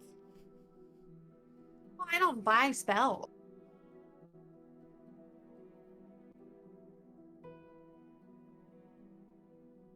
The Thunderbolt quill. Mm-hmm. Can we also know what the hat does? The Nimbus Mage hat? You can absolutely know that. It is more than 180. Oh, that's fine. Yeah, we were just going under things that were 180. Yeah, we can because that's go what I- through Right, and I have my own goal. Yeah. This twin-peaked wizard hat has a thin, wispy cloud circling its mountainous spires. You can mentally command the clouds to look different weather, or like different weather when using an action. Oh. The hat has 7 charges and regains 1d6 plus 1 expended charges daily at dawn. If you spend at least 1 hour in a naturally occurring fog bank, the hat regains all of its charges at the next dawn instead. Now, there's a couple spells. While wearing the hat, you can expend 1 or more of its charges to cast the following spells from it, using the typical casting time for the spell: Featherfall, Gaseous Form, or Misty Step, which are 1 charge, 3 charge, and 2 charges. And you appear as a swiftly traveling patch of fog if you do Misty Step. Alternatively, you can use an action to expend 1 or more charge from the hat to cast the Fog Cloud spell from it. For 1 charge, you can cast the first level version of the spell. You can increase the spell by 1 slot for every additional charge you spend. And then the last thing, Neutralizing Weather. While wearing the hat, you can use an action to expend 2 of its charges to return any naturally occurring inclement weather into a 1-mile radius centered on you, to a neutral state. Ooh. The neutral weather can be clear or with light clouds, cool or warm, and with either a calm or moderate wind. After 8 hours, the weather returns to its previous state, unless I rule otherwise. You have to be outside to use it. Jilly, you can't have everything. That's not for me. I'm saying for someone else, though. That sounds like a really good hat, like for our captain. A weather control hat sounds like a good thing for somebody who's on a ship where the weather is really important, don't you think? Okay, to start off with, I'll definitely trade the boots were under 90, right? They are. 'Cause that's what we 90. originally talked about. Okay, they are 90. Mhm. Cool. I think Anna will trade the coat she made for the boots for Silwyn. Okay. And then how much was the crown? So the crown is when you ask about it, it's like, because it's uniquely made of like silver and all this kind of stuff, it's a little bit more costly. The whole thing with all the effects and everything runs just shy of 500 at like 498. Okay, I can't afford that even with 80 off. How You don't much- happen to have anything that changes spells by 1 letter, do you? Oh my goodness. Change spells by 1 letter. What do you mean? Right. So like, I had some of these prepared, you know? I'm an artificer too. I'm trying to work on this, but I can't make it work. I see. But it's like you could change false life into false wife, and then you just have a fake wife. Oh, that's interesting. Like Okay. Right. like pun magic. Yeah, pun magic. I You do get like jokes. yeah. You did start things off with a pun. I did. I don't. Can you have anything imagine? like that. I could work on something like that though. That's fascinating. You should work on something like that. And honestly, I think we kind of have the same vibe about how we feel about that guy. If you ever decide you want to be with a different group, I know some amazing artificers you would love. Oh, okay. Roll for me an insight check. Oakley dokley. Do I get advantage since she, like, under her breath implied she hates them? I'm gonna say for this one it's just a straight roll. You don't need anything more 16. than that though. Yeah. You gather that there's a reason why she can't just up and leave. Yeah, but I said earlier, come find me later. We can talk in private. I mean, she. Yeah. Yeah. That sounds interesting. I don't think I need anything from your store, but I'm always happy to collab if there's anything you want to work. Oh, that sounds great. Can I also ask about the compass and the chain of the living star? Mm-hmm. The chain of Elven Star. It is Elven star. yeah. That is Tiny little font. That's white. tiny little fun. My tiny little laptop. Oh, this is definitely under 90 as well. I forgot. While wearing this chain, you know the light cantrip. In addition, you both understand and can speak Elvish, though cannot write it. Yeah, that's like 30 gold. I'm good. Yeah, Cool. I don't think we need that. we don't. Is for elf people. The compass. This one's unique. While holding this compass, you can use your action to set a compass course to a location, object, or creature that is on the same plane of existence as you. The compass needle needs to point in the direction for the target of the target for 24 hours until this property is used again, or not needs to. It will do that. It will point for 24 hours in the right direction. If the creature or object can't be targeted by divination magic or perceived through magical scrying centers, the attempt to set the course is automatically fails, and once used, it can only be used again the next day. That sounds really useful. How much that is sounds that? really It good. does. Like that lets us find anything. Well, not anything, but a lot of things. Most things within reason. Yes. This compass. This is another one I don't really want to let go of. This is not one of my Never creation. mind. I'm happy to because I have to. It's 1,200 gold though. If you don't want to sell it, I do not want to make you sell it. I understand. I have to make these available because it is part of my duty. And she smiles. You don't want to get rid of these, right? Wink for me if you don't. You don't see If a name anybody again. asks for them, just tell them that we have them on hold. Okay? Yes, Any of the we ones you don't want to get rid of, we have them on hold. Already paid for them, and they are on hold, so they cannot be available for as long as we are on this ship. You understand? Oh, That what is about the 24 heart? hours. What's the heart? The Heart of Shamaldach. That's Yeah. one of That's the another one things she doesn't want to get rid of. She doesn't want to sell it. This icy blue crystal encased in bronze is no ordinary trinket. Legend tells that it was found in the distant north of the Shamaldach mountain range, deep in the heart of the tallest mountains in Yarma. The abilities. On your turn, you can encase yourself in ice as a bonus action, protecting you from all damage until your next turn. Fire spells and fire itself can melt the ice, and you can do it once per short rest.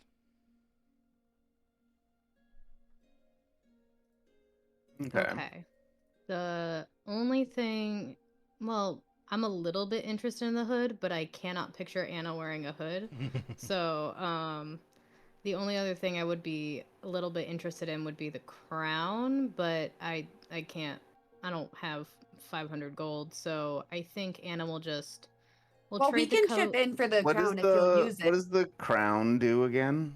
What is it? It changes the seasons and gives you it gives you resistance to certain damage Yeah, types based on the season. Yeah, and there was other stuff it did as well, Yeah. but that was also the big thing that I noted was I was like, oh, more resistance to yeah. damage. Ooh, oh, it also changed the shape of your ear. It does, If if you you want want to. And then you can cast Dimension Door. Once a day. Dimension Door, that was the other big one, yeah. I'll chip in for that if you want it. Really? That'd be great. Yeah, I can't chip in much, but I'd be happy to chip in some. Well, I was gonna Okay. say so I think I know there's still this like party goal that Leon's kind of been keeping track of. I think that the compass specifically sounds very good for the party that he would probably be okay with spending that on. He doesn't want to He get could- rid of that. Yeah, she doesn't want to sell it, and I don't want to make her So sell that's off the things I don't table. wanna sell. I thought she was okay with selling it. No, Not that one. She is implies being that she's forced okay. to sell things. Yes. But she's being forced against her will to do these things. Mm. Okay, well, But- Leon will still kick in to help with the crown, I guess. I can put in 50 towards the crown. I know it's not a ton. Okay. I think he really wants to buy that compass. Like I honestly I think that sounds look Well, Miss, I think let's I know save you her. don't want to can we buy that compass? That seems very Can we buy it? Anna's gonna Of look a course. little upset when he does that. Yeah, she says, of course you can. I have to make all of these available. I am glad to give you this compass if you need it. Oh, She said she was glad. Buy it from her. got What?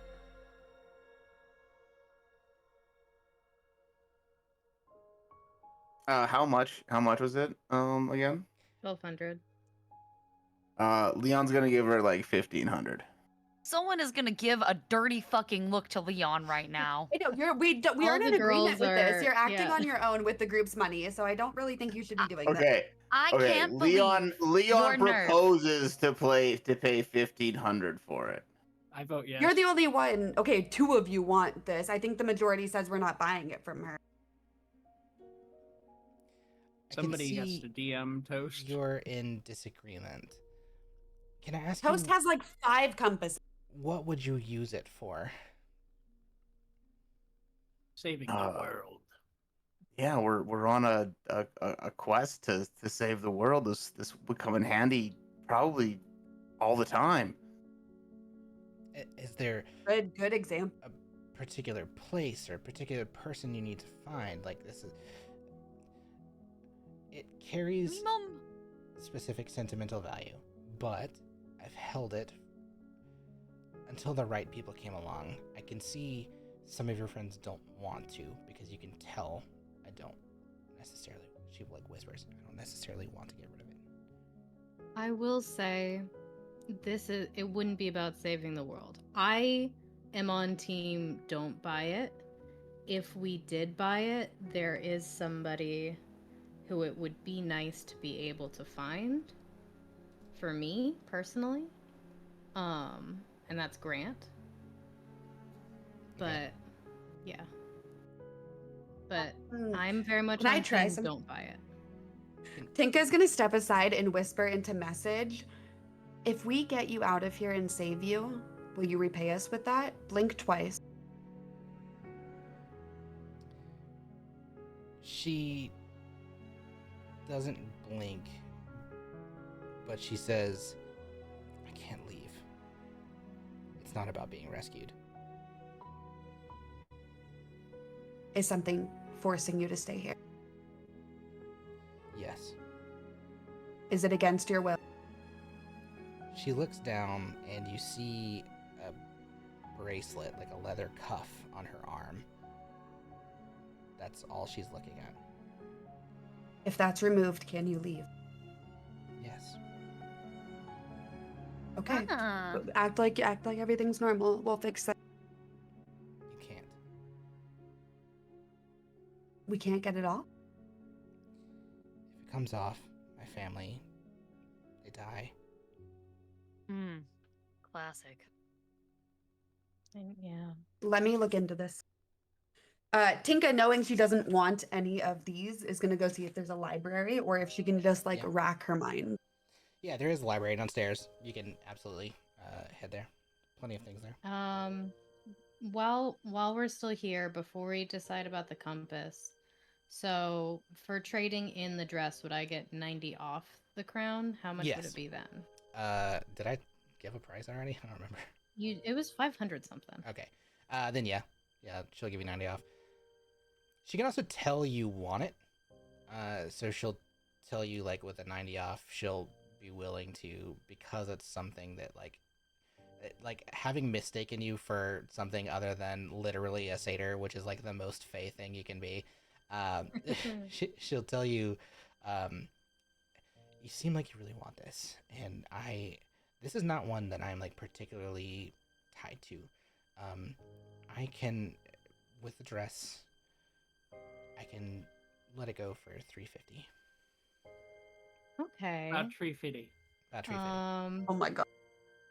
I only have 230 and would prefer not to spend all of my money. How much would the group fund be willing to contribute?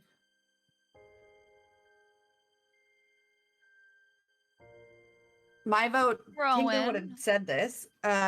Tinka would have said that she's fine with the entire fund being used towards the crown and things that were helpful. I concur with Tinka. How much do we have in the fund? Yeah, how much do we have left in there? What? It's like $4,000. No, we're at Um, like roll? $3,000 or something. yeah, it's like 4. So like, We used some last time, but I don't think it was much, right? Yeah, it wasn't Yeah, that much. I yeah, usually try to they've keep track of it. reimbursed that because it was at the place that you just went, and so like you're basically back to what you are. I think there's an actual dollar figure in that group chat somewhere. Yeah. So like I'm okay with the crowns too, but I guess Leon still strongly feels we should get that I compass. just figured before we have the compass conversation, I want to resolve the crowned conversation. The crown's So fine. I'm not I'm bouncing cool with back the and crown. forth. Okay. Do you want to spend all party money on the crown, or do you want me to contribute a little bit? Is what I'm asking. Spend the It's party going to money. benefit the party, so use Yeah, it's the gonna party benefit. money. Yeah, having Yeah. Dimension Door, just being able to pull it out once a day without using a spell slot, even, and Mhm. having resistance to shit would be. Plus, it can awesome. be a thank you for Anna's dad literally saving our asses after we destroyed the True. ship. True. True. So, I'm going to Real. say, use the fund. I'm going to keep Tinka's 50. Yep. Cool. Yeah. Okay, so 2 dresses and 350 from the party. Is that what I'm hearing? Well, and then there was one We're more like thing we were two- going to get, right? We're going to save the compass until we see He's what free. happens. Well, or no, whatever. the boots already. Someone should have them because someone has- that was what I traded the Yeah. coat for. Mhm. I had 2 things. I was trading for. Hooray! Whisper I know glide the quill is boots. probably for me, but I don't think I really need it. So, sorry, Apollo. Sounds like a pencil. It's okay with me. I pulled it from somebody else's stuff. I did not know Okay, because this. it's like we've already kind of established that Tinka has a trait that reduces the price for everything, and I don't buy spells, so Yeah, you don't buy spells. What a wasted opportunity to find other spells. well, for now I barely have spell slots, so 2. Also gives you an additional spell slot. No, I'm kidding. I needed a certain number of items, so I pulled stuff that I thought made sense for like semi-natural and also really cool things. Yeah. Also, before Tinka leaves, she would just mention, keep in mind if there's anything that we can get that will benefit the beast folk. But I don't think there is, but just I wasn't paying full attention. The floral chime would. It allows stuff I was to gonna grow. say the floral chime would because it helps them. It helps them grow stuff. Mm-hmm. Yeah, it is kind of like a pest controlling thing, right? Pest control and rapid growth. Great for farmers. Yeah. Super good Amazing for farmers. for farmers. But that's How like much a is it? farmer's dream. That one's only 60. Oh. Gold? We could buy that. Okay, if for you them. guys, buy that. If you don't want to use Yeah. the fund, we can use my. Oh, we could buy that But for I 'em. think it's a good item for them. Okay. Brit, to so- We owe help- them a lot. Like little things Yeah. like that would go a long way. I that think. would be amazing for them. Yeah. Well, and we're setting up the trade route, which I think should give us a little bit of leeway on the amount we own if we can give them ways to be self-sufficient. James, go ahead. Oh, just for like brevity's sake, do any of these items speak to Duzun? Yes, but probably not in a way that would be super helpful for you. I mean, there's stuff that you could technically use, but if what you're really looking for, like if I'll put it this way, none of these items, but she has skills that can benefit you. Like show her the guns, and she'll be like, "Ooh, these That's are what I cool." was. Well, you know what's funny? I was planning on doing that like 2 hours ago with the guy that works on the engines because they're the same kind of shit as my guns. So Yeah. we can do that later, or we can even do that off. Oh, it was RP. No, do it now. Everyone else do is it doing now. it. Do it now. What the fuck? Why are you trying to hide This from is us? a shopping session. Do it. It really is. I had so much more shit Let's planned. go shopping. Well, you guys wrap up the one stuff and I'll do it after, I guess.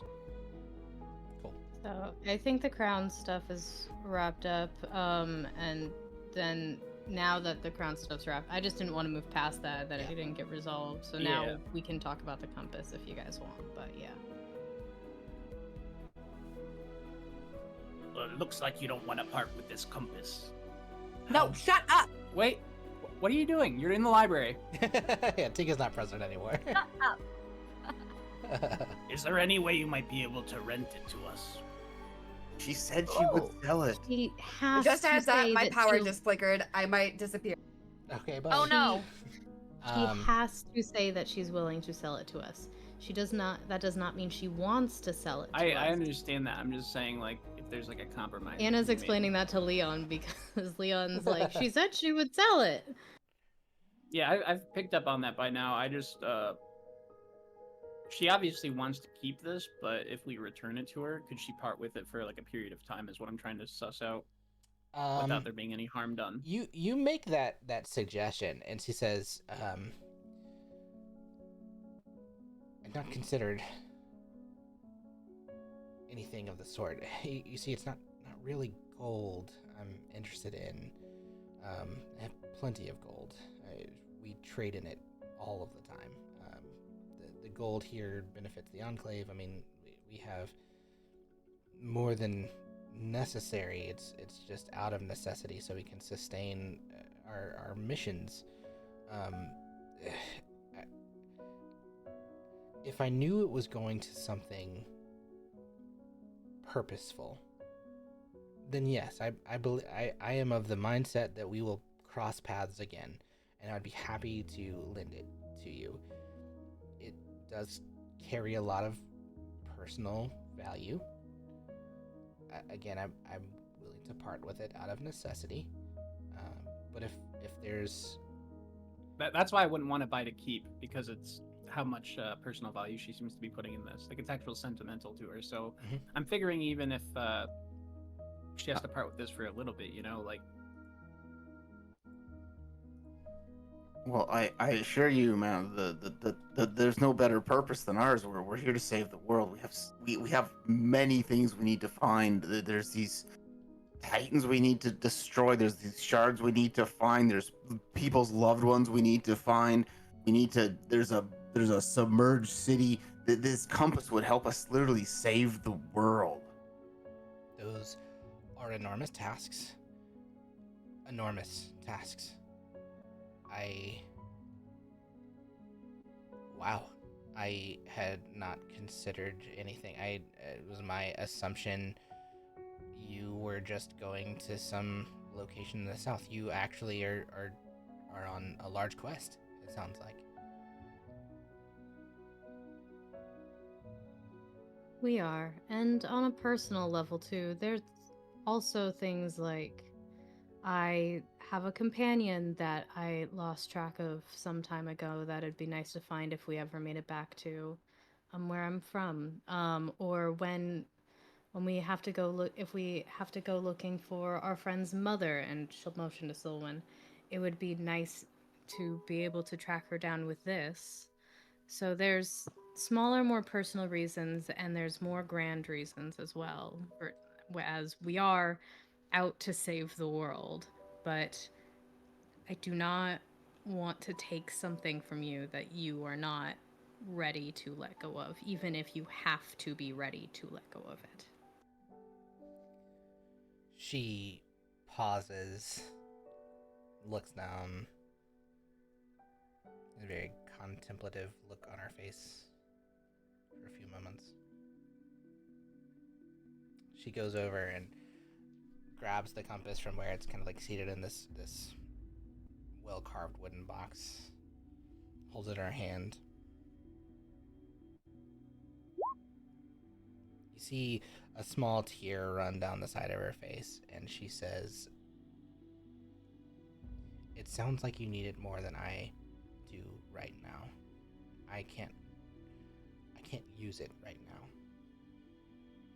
If you promise to bring it back, you can have it." I swear on Leon's life that we'll bring it back.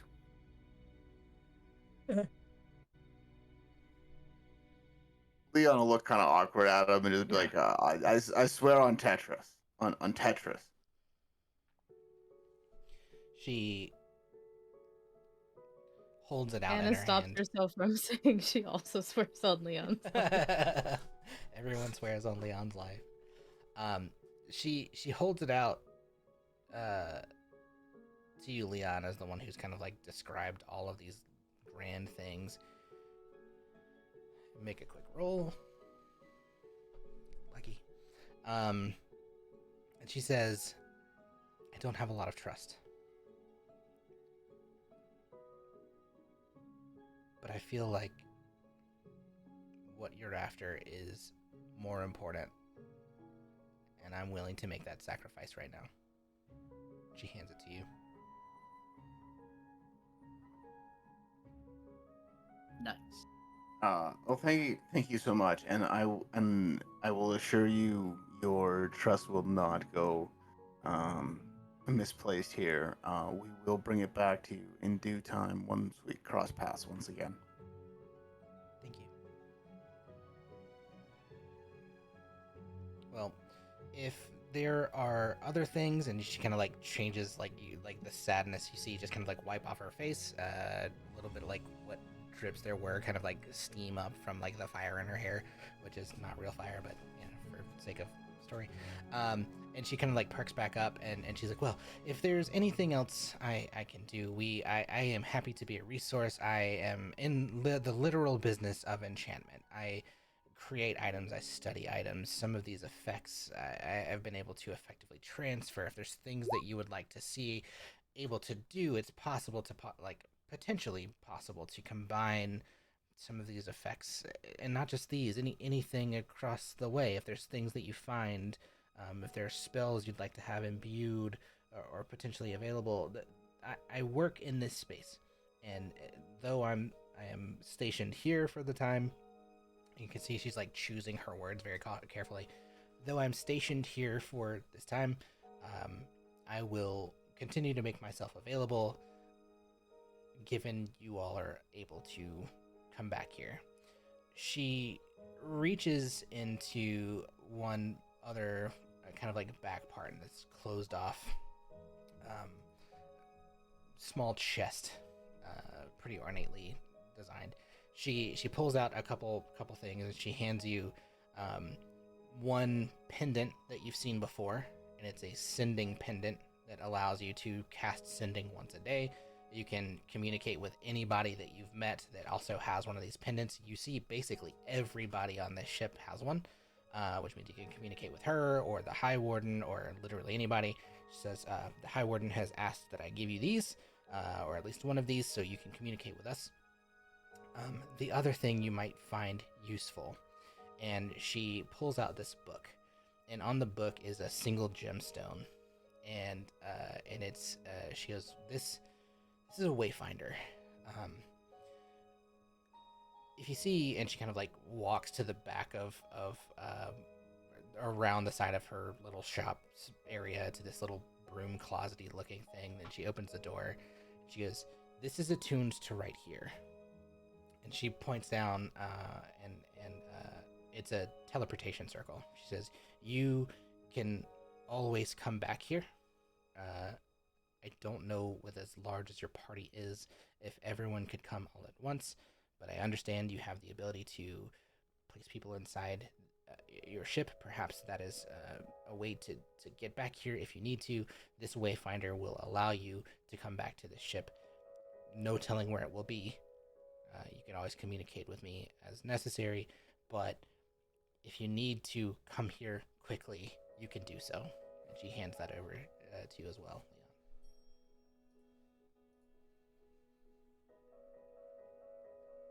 That's really cool. Thank you. And I need to make that magic item. I have not done that yet. You have any suggestions for these? I'm gonna pull out my guns and spin them around. Give me a performance check to see how good your spin is. Nice. While I he's knew- doing I that, knew you were Anna- gonna make me do that. While dude. he's doing that, Anna will do finger guns motion. Supporting. You should have asked for a ticket to the gun show. You rolled persuasion, not performance. Oh yes, of course. Hmm. Persuasion performance. trying to see how good the gunsling is. It's pretty solid. You pull them out and swing them around, and you hold them up. Do you like place them on the counter or like just hand them to her? Yeah, I'll place them on the counter. Okay. Just so you can look at them and. Oh, these I've seen things like this before. She picks one up and she goes, yes, yeah, and she like spins the what would be the chamber on it. And you just as it kind of like lands. She like cocks it open. She goes, yes, Ethereum Thunderstones. These are quite lovely. And she pulls out another little case that has like a glass cover on it, and you see a bunch of different color Thunderstones. She goes, a couple options. I have a lot of these that you can partake in. It's basically like the flavored ammo, fire or lightning or whatever. Yeah. And then she also says, what in particular did you have in mind about these? I could possibly help do some enhancement for them. Yes, I would love for them to be enhanced. I have no clue what I like in game and out of game. I have no clue how like what the mechanics are for enhancing weapons and things like that. So like, I'm very reliant on her knowledge of this. Perfect. Yeah. So basically, with any kind of enhancement like this from someone who's like super specialized, there's like the gold and material cost of it. And then whatever you're trying to do to it. So like for adding a +1, there are like mechanics for what that costs. Oh, okay. Let's see what that is. Probably way more than I can afford. I actually don't think it's that bad. Give me 1 second. It sucks too because I have 2 of them. It only sucks if it's expensive. Asking ChatGPT. ChatGPT says it's free. No, because this is just a pretty common upgrade. You're probably looking at 75 gold a piece. And she says she's got materials that she can help manage. You just need to leave it with her for a couple hours. Okay, yeah. I'll do that. I'll minus 150 gold. Cool. And then Do you have enough? Yeah, I have Dizzle's got enough some for money. that. How much does the ammo cost? There's a table in the thing that we created, I think. Let's go to that as well. For quantity 5 of anything, it's 120 GP. Okay, we'll wait on that then. But she'll tell you that like that's the cost to like try and build it. She'll tell you that she'd be willing to do like 80 a piece for 5. Yeah. Still I time only to got wait, 30. you capped. Yeah, I got 36 gold left after Sick. making these guns better. Cool. This is just for ammo. It's The- really well, good ammo though. The 150 gets you like the actual +1 improvement to the guns, and I'll actually go add that. And he already did that, right? Yes, that's done. Now the ammo, you could do multi-shot, fire, ice, lightning, necro, or acid rounds. Like, this is just Bridget talking because Tinka's not there. I think that's also another use of the group fund that makes sense. But that's just Bridget talking. Tinka's not. I would tend to agree, as it is something that's used in combat. And it benefits all of us rather than just one person. Unless I misfire and then Did we'll Leon all get leave? It exploded. doesn't expend the ammo if it I'm misfires. still here. What do you mean? Oh, No, of that's course. cool. Yeah. It's all good. The Oh, gun you're just fine. breaks. You have the last decision, honestly. But I don't care. Would you guys mind if I got like 5 explosive shots?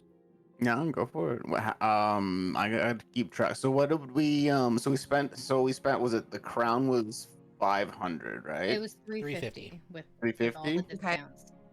Is the Alright. 4380 before we spend anything today? Yes. Yes. That's what you currently have. Okay. So then and then the crown okay, so then the compass was how Free. much? She Or just we handed said we that give to it you. back. Yeah, you said you're gonna give it Okay. back, so she's letting you borrow it for nothing. Okay, and then the explosive ammo was how much? 80 for 5. Oh, that's not bad. Is 5 Um, enough?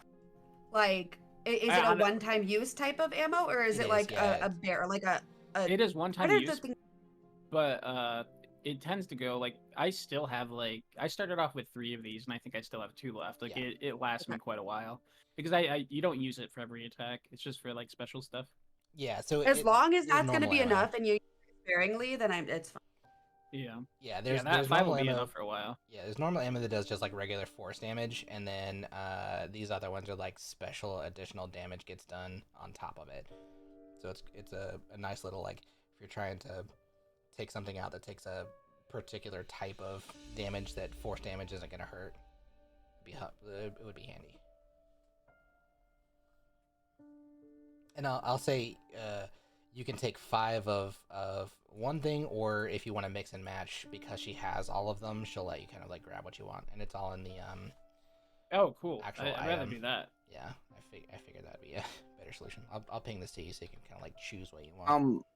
Did we want to think about? I know Toast had to dib. Do we want to think about items for him? I know there was the trident as well as the hat. I think. Oh, we should ask about the trident. The hat is fine. I think that one is the one that controls clouds, right?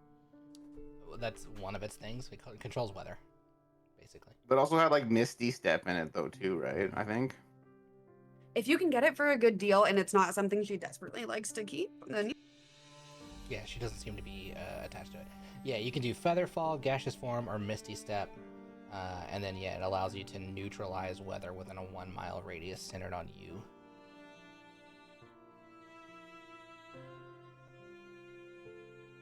And how much was that one? What did I have this tagged as? Uncommon items. Like 150. Okay, and what was the trident? Trident. Doesn't Tide have a good sword already? I think he has like a dagger, I think I want to say. Yeah, he has a dagger that you guys picked up. It does like 1d4 damage with a little bit of bonus. It's not really a great hand-to-hand thing. Okay, cool. Then ignore me. I'm going back to schoolwork now. I'm going back to school. Give me a second. I gotta pull up the trident because it's the one thing I didn't link.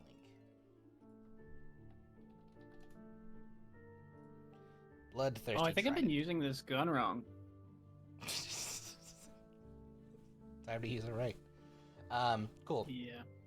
This vicious-looking trident is lashed together with nets, leather straps, and bloodied shark bones. When you throw this weapon underwater, it magically swims back to your hand immediately after the attack, so it returns if thrown.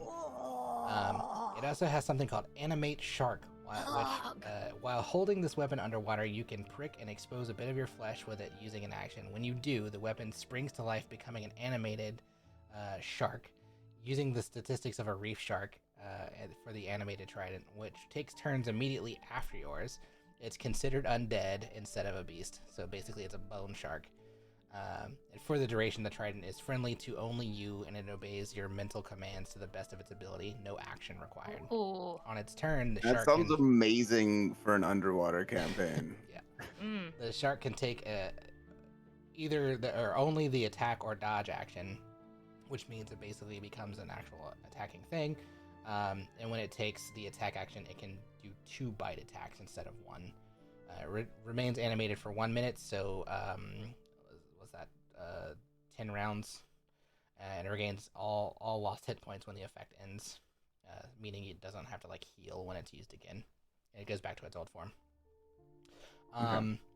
If it's reduced to 0, they have to roll a d20. On a 20, it drops to 1 HP instead, meaning it doesn't like die necessarily. If it dies, it just reverts.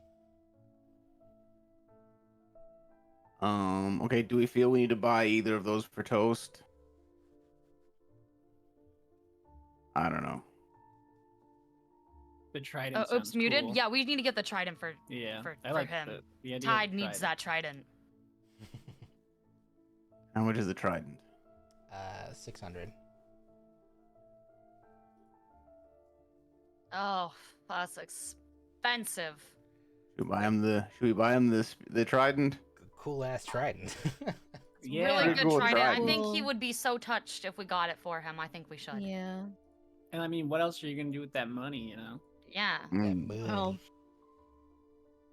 All right. Trident, yeah. Has been deducted. Bloodthirsty deducted. Trident for our captain. Perfect.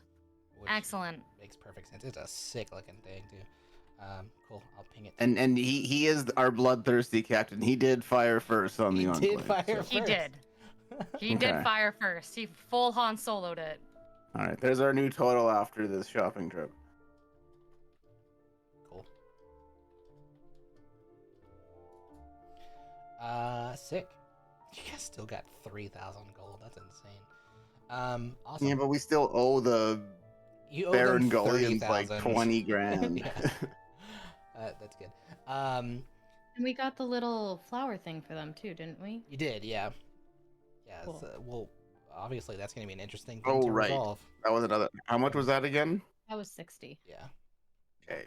Not terrible. James, I'll update your pistol info after the session. Okay. I need to create this, which I'll also do after the session.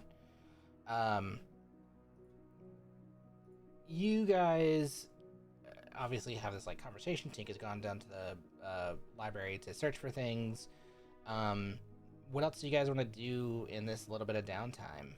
If nothing comes to mind. Hannah's gonna go try to finish Sylvan's coat to get that out of the way. Love it. Leon wants to head to the library. Okay, you have find Tinka there. Leon's just gonna look to see for books in order of like Colossia or like ancient stuff, Tetris, and then just like I don't know after that, just anything that looks interesting. Yeah, give me the investigation.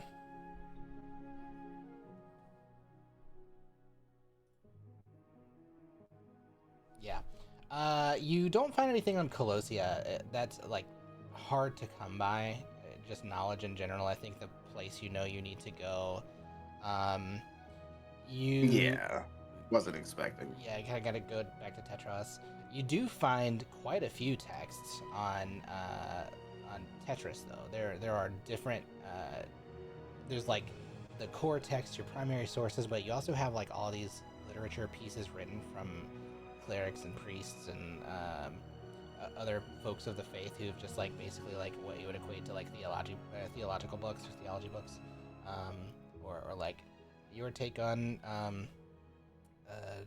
what this person thinks about this particular teaching, like a deep dive into one of the teachings or something. You find a couple things like that kind of strewn through though, some of them you've read, and then a few that are new, mostly the ones that are from the perspective of other writers you have not read. Right, Leon will just like take some time then to sit down in the library and read these new books to his viewpoints. Cool. Bridget, are you back? I am. Can you hear me? Yeah, I gotcha. Can you roll for me Okay. an investigation as well? Okay. Love that. You find there are a few books here that, like, Tika's smart as hell. The other thing, she has the Artificer's Lore trait. So if there is something in here that relates to that bracelet and stopping the spell, she should be able to locate it. And I can send you the Artificer's Lore. You're good. There's nothing specifically in here that would reference that bracelet, not in the library. You do find magic books strewn throughout. There's stuff that talks about different kinds of spells, different types of like the arcane just in general, but nothing that particularly references magic for a cuff or anything that specifically references I forgot the type of magic this is. Oh my god, we could also ask Viz, considering he's lived through this. He has. What'd you say? He has, yeah. And he's just kind of been like tagging Poor along. Viz. Poor Yeah. Viz. One day we'll get someone to play Viz. That way Apollos can get a break. I have to play 1,000 NPCs. While you make them too interesting. I don't. I make them just He average purposely people. tries to make them as uninteresting as possible, and you keep finding and picking them. Then he has to add backstory that he didn't want to add. Well, Bramden was an off-the-cuff dude who's now trying to travel you guys. Leon doesn't But you know made how him to harvest a interesting. hydra, okay? He was gonna get his hands dirty. That's not him, okay? He just like paid someone to do it. I'm sorry. Jeez. Huh. A likely story from an angel. Oh. My chat accused you of making pick-me NPCs, Apollos. Chat is wild. They're wild. Love you They're guys. wild. So downtime. Let's resolve what's going on with Timothy. Because while this has been going on, you've been attuning to the armor. You feel comfortable in it. You feel powerful in it. Like it feels like everything everyone else has described, you are not experiencing. For you, it's like it accepts you. Where for everything else, it kind of felt like uncomfortable or people just didn't really attune effectively to it. You feel after spending about an hour with it, completely in tune. You understand the magic at its core, and you feel that kind of like purpose and focus on what the warden element is tied to, meaning protection and safety and looking out for those who are less strong than you. And it's like a part of that you're like, yeah, this is what this armor is supposed to be for. It's not for whatever. Like I think what you're realizing is like, though it has like a nature theme to it, like most of the stuff that she has a kind of very natural theme to it. This armor in particular was made for a different purpose, not just protection of like nature. It was protection over life. And so like something that you understand as a protector of life is, well, this is not meant for somebody who isn't particularly protecting life. Like in the case of most of what you've heard from the Enclave is a lot of people have like this true neutral mentality. They're not neutral good or neutral bad. They're like, well, if it costs lives to save lives, we'll just let people die. Versus that like genuine good, which is like, well, if we can avoid killing people, we should avoid killing people. And that's something that like Timothy really has like resonating as this armor is on him versus what the others have felt. Well, and especially he's thinking back to his initial mandate before he got exiled of, look, we're going to keep you around Torio so long as you're protecting your brother. Right, yeah. That's good. So you go back to Ignara. She has spent some time after the conversations with her friends studying the shield, and she's like, this is fascinating. I can almost sense that the magic that is in this shield is also in the armor, if that makes sense. They're similar. They're not exactly the same. They're closely connected, though. How do you feel? How does it sit with you? Oh, the armor feels really good. It feels really comfortable, and it feels like I'm starting to get some sort of a connection to it. That's amazing. We've tried with a few different of the wardens that we have here, and it's not useful. I almost feel like if you're connected to it, it has to be yours, right? Like I don't have any purpose for it. Would you be interested in taking it in exchange for just like if I keep this chain, repurpose it for other things, but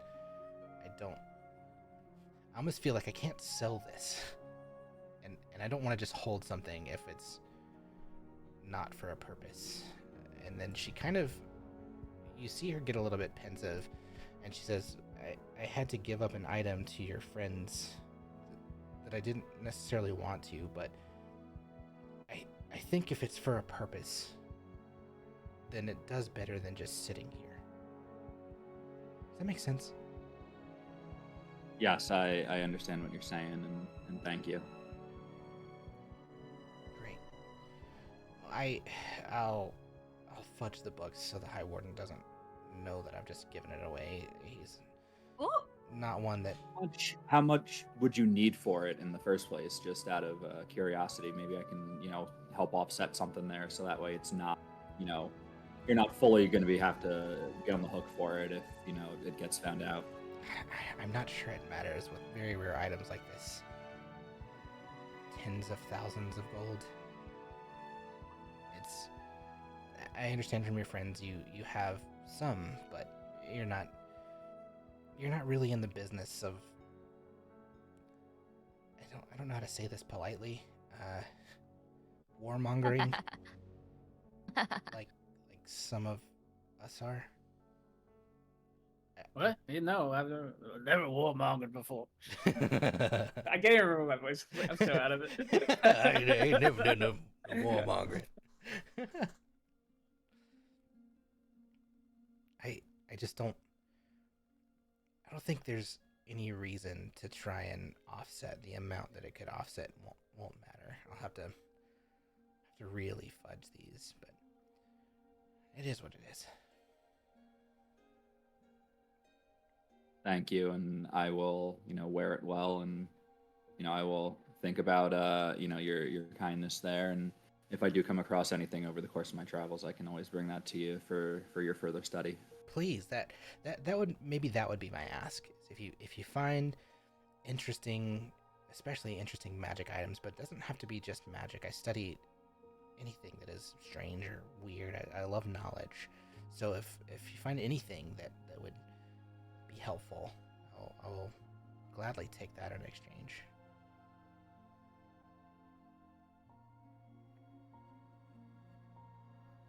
He's going to go through his pack. He's going to find the spent Codex Potentiae and be like, Okay. yeah, I've read this book that helped me out. It made me feel a little bit stronger. I don't know if it has much magic to it anymore, but maybe if you're even able to just see, what's in here, maybe it might be able to be helpful for making something similar. I don't know.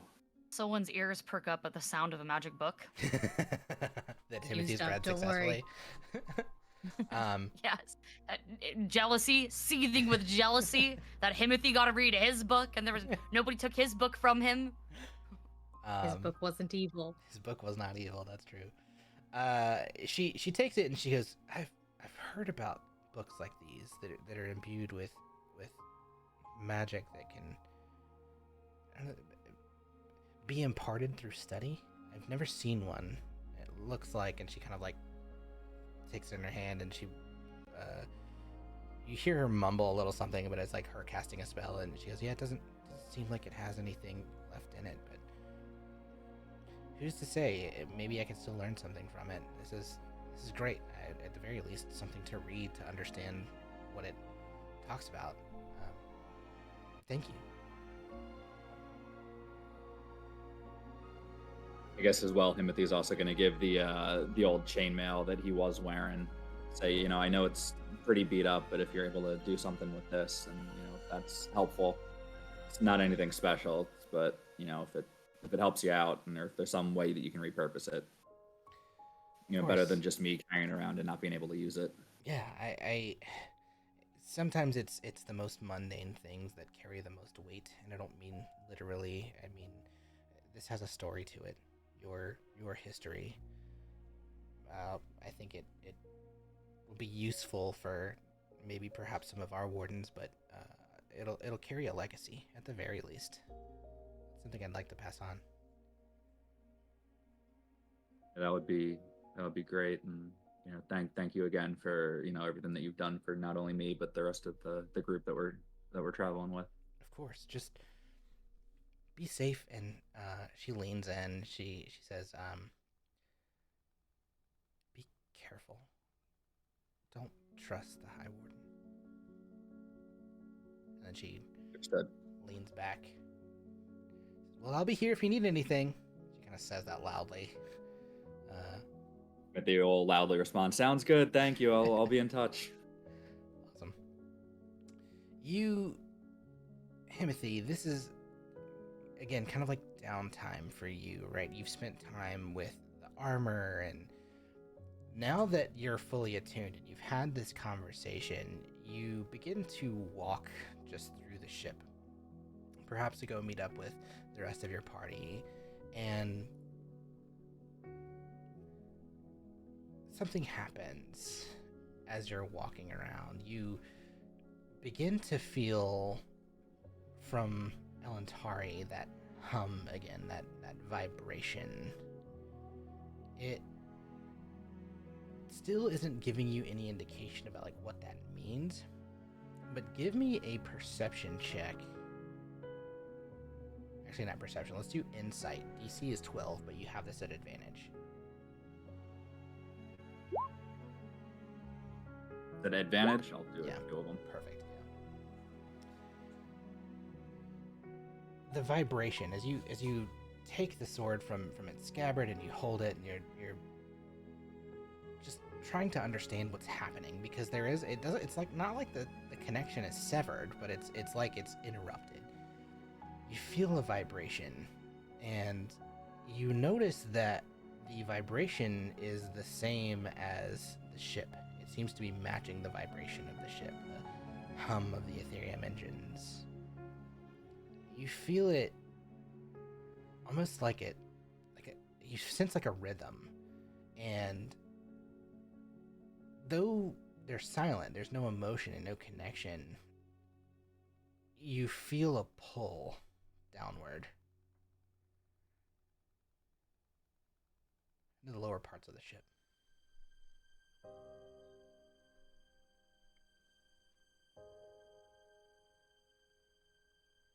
I'm gonna note that, and I think I'm gonna head over to the library, just partly because I was gonna look into whether there's any information about Elantari and the historical wardens, as well as just meet up with the party and let them know everything that's going on. Like, hey, she told me don't trust the High Warden. I'm feeling this pull toward, the bottom of the ship, presumably the engine room. Good presumption. I think it's the sort of thing where if we are going to explore that, we should, I think, go together. I think there's strength in numbers. Absolutely. Someone is gonna move away from Himothy. Like further away from, like when he mentions Elantari, she's just gonna move out of sword's reach of him. She remembered last time he threatened to kill her, and she's sketched about him. All right, that's good. Cool. That's neat. That's super neat, Himothy. Himothy, let's resolve the search stuff. Give me an investigation.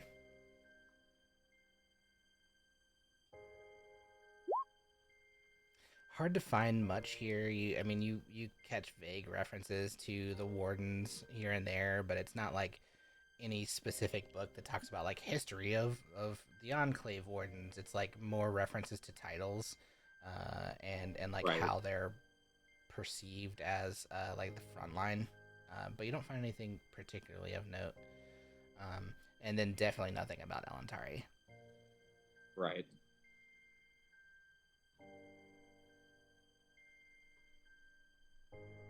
As you go into the library, though, you can feel that vibration. If the sword is in your scabbard, you can almost feel that pull again. This time in the direction again. I think you've recognized it is the engine room. This is on the other side of the ship, and so you feel that pull downward and then back kind of towards the center area of the ship. It seems to be like almost a point of magnetism that it's catching from.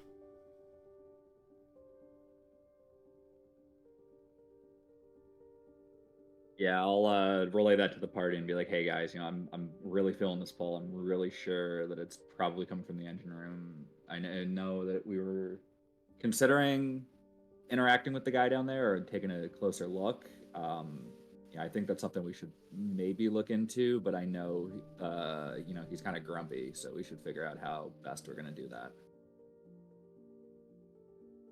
I'll help. I'll help. I'm down for whatever, but for like session time's sake, should we like rush down there and then as like a cliffhanger or something? I think that's a great idea. Perfect. Like I'm gung ho. I'm definitely gung ho to explore the mysteries of the of the ship basement. Enclave, Yeah. ship people, yeah. Yeah, so I mean, we can resolve this narratively, right? You guys spend some time going about the day, finding the things that you're interested in, doing some searching, doing some studying, talking to some people. But eventually that pull does become so strong that, Timothy, I think you do reconnect to the group and you're like, we gotta go. Like, we gotta check this out. As the hours have passed, something that you notice is it's dark outside. And not like dark of night. It's still kind of early enough in the day that this shouldn't be happening, but Tide knows, and I think it will relay to everyone, that this far south is what you would experience as close to like a polar night, where the sun sometimes doesn't shine for 24 hours or more. Sometimes it can go weeks. So depending on how much further south you get, you must be traveling certainly in the right direction, but no telling exactly how close you are to your destination. And so the whole ship kind of gets dark, and you notice that when the ship does get dark, people start to kind of settle. Folks are not really in the meeting in common areas anymore. Some of them retreat back to their rooms, some of them up to the mess just to casually hang out. But there's not as much like bustling as there was during like the light of the day, even though it's still early enough. But you make your way down, and you do find this staircase down to the bottom deck. And when you reach the bottom deck, you see a hallway that has doors on either room. You do see where like there are these individual kind of cargo bays. You do pass by something labeled brig, and at the very back of the ship is a doorway that is titled engine room.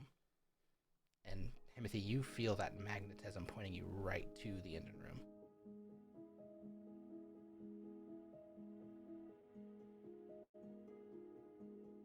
All right, I think I'll go first, and maybe Tinka come with me. I think the two of us both have understanding of Ethereum engines. Mm-hmm. So I think if we were to talk to the guy first, maybe we can soften him up a bit, and maybe he might not be so grumpy.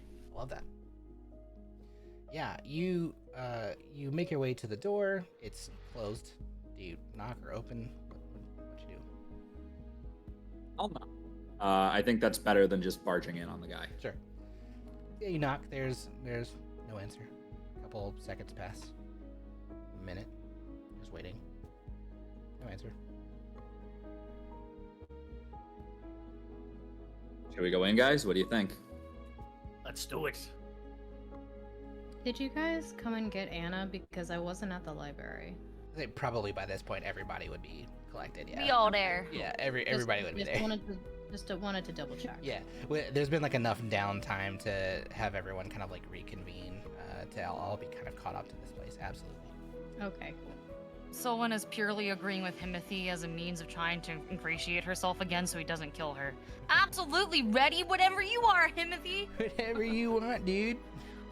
Right with the fucking like the old like the fists, like not fists, but yeah, fucking fist bump in the air. Yeah, dude. Oh gosh. Can I roll like an Let's go. insight to see if I can pick up on Silwyn's, Yes, absolutely. It's Silwyn. It's deception. Okay. All right. Oh, the actual high roll for Timothy for once. Oh no, please God. Oh. Ugh. Oh God, not a great roll. Wait, I'm using my inspiration to roll a second time. Okay. Wait. Oh, okay. Fine. Be lower.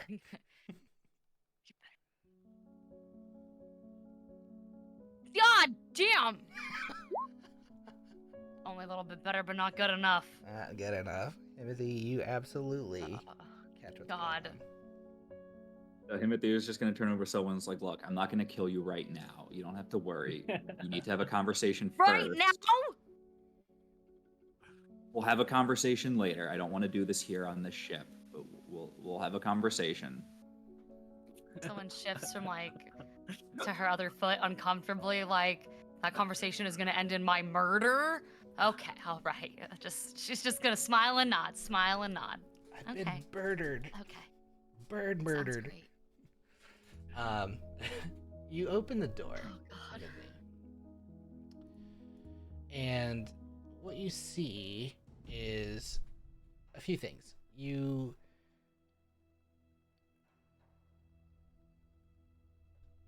open the doors to a somewhat large engine room. Along the walls are these Ethereum-charged cells running the length of the room. They culminate at the rear of the room and feed energy into the core that powers the ship. It's not unusual from what you've seen from other sky vessels before. Something, though, that's particularly strange about what's at the back of the room.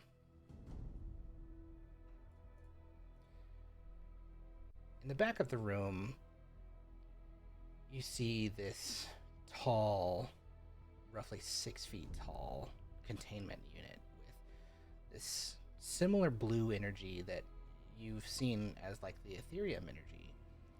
But in the center of the containment is a silver axe. And when you walk in, Elantari begins to vibrate and hum violently, not like you felt before, drawn to this location. And that lack of emotion goes away, and what you feel is fear.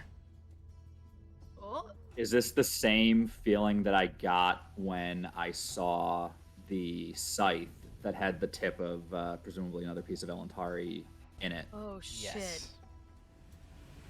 It is exactly that. You feel Elantari vibrate and hum. The closer proximity you have as you get in, you begin to hear screaming in your head. I need you to make a wisdom saving throw for me. DC 14. Oh my god. Oh my god.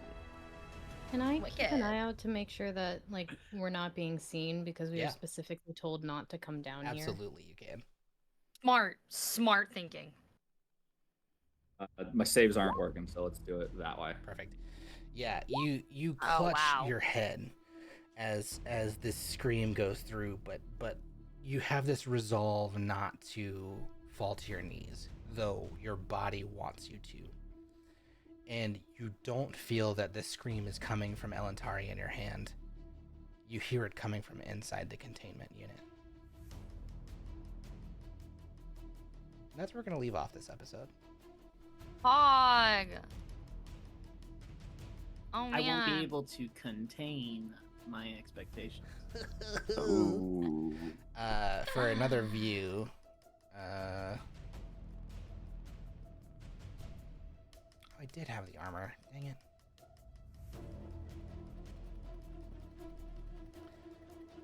It's a containment unit with silver axe beset in the inside. Picture doesn't really do good justice for how big this room is. You also notice, though, that there are these 4 panels on the floor that are on the map page. And we'll pick up there next session. Nice. Okay. Why did the battle music start? It made me nervous. I know, I'm excited. I Are we get to gonna shoot my new fight? gun. Yeah, that's true. Pog. Okay, that's exciting. I'm gonna turn invisible and fly away with my new And, shoes. dip, dip, dip. In Bye, typical bye, bye. Sylvan fashion. Mhm. I'm just here for big charisma rolls, okay? That's what I'm here for. I'm here for big, fat, hard charisma rolls. Such a weird Ooh, statement. geez. Successfully traded one piece of clothing for an equally as valuable piece of clothing, for sure. There you go, Himothy. There's Ugh. the full suit of armor. Damn. That's very Looking real cool. Gondorian, like a fucking lost son of Numenor up in here. Except gold, Yeah. not white. It is gold, not white. That's the only difference. It's pretty armor. It I took me a mean- while to get that the way I wanted It's it. really pretty. Very nice. Well, Yeah, it's very. we'll I pick like it the up next Roman time. numerals as well. Yeah, Giving the Lost Roman Legion timepiece. vibes too. Kinda, yeah. But yeah, we'll pick up next Thanks. session here All right. with Good game, everyone. This is always a pleasure. TBD. Thanks everybody. no read. GG. Yeah. Thank you guys. GG easy. Another day, another $1. I gotta go. It's time to watch House of Dragons. Lovely. Ooh, Enjoy yes. that. Fun. I'm watching that on my Nice. Discord. If anybody wants to join, you guys are Oh, invited. dope. Just throwing it out there. You're invited. Sick. Okay, but Okay, bye. thank you everybody. See Bye, you Dilly's again chat. soon. Bye. And by our chat. Appreciate you guys. We'll do this again next time.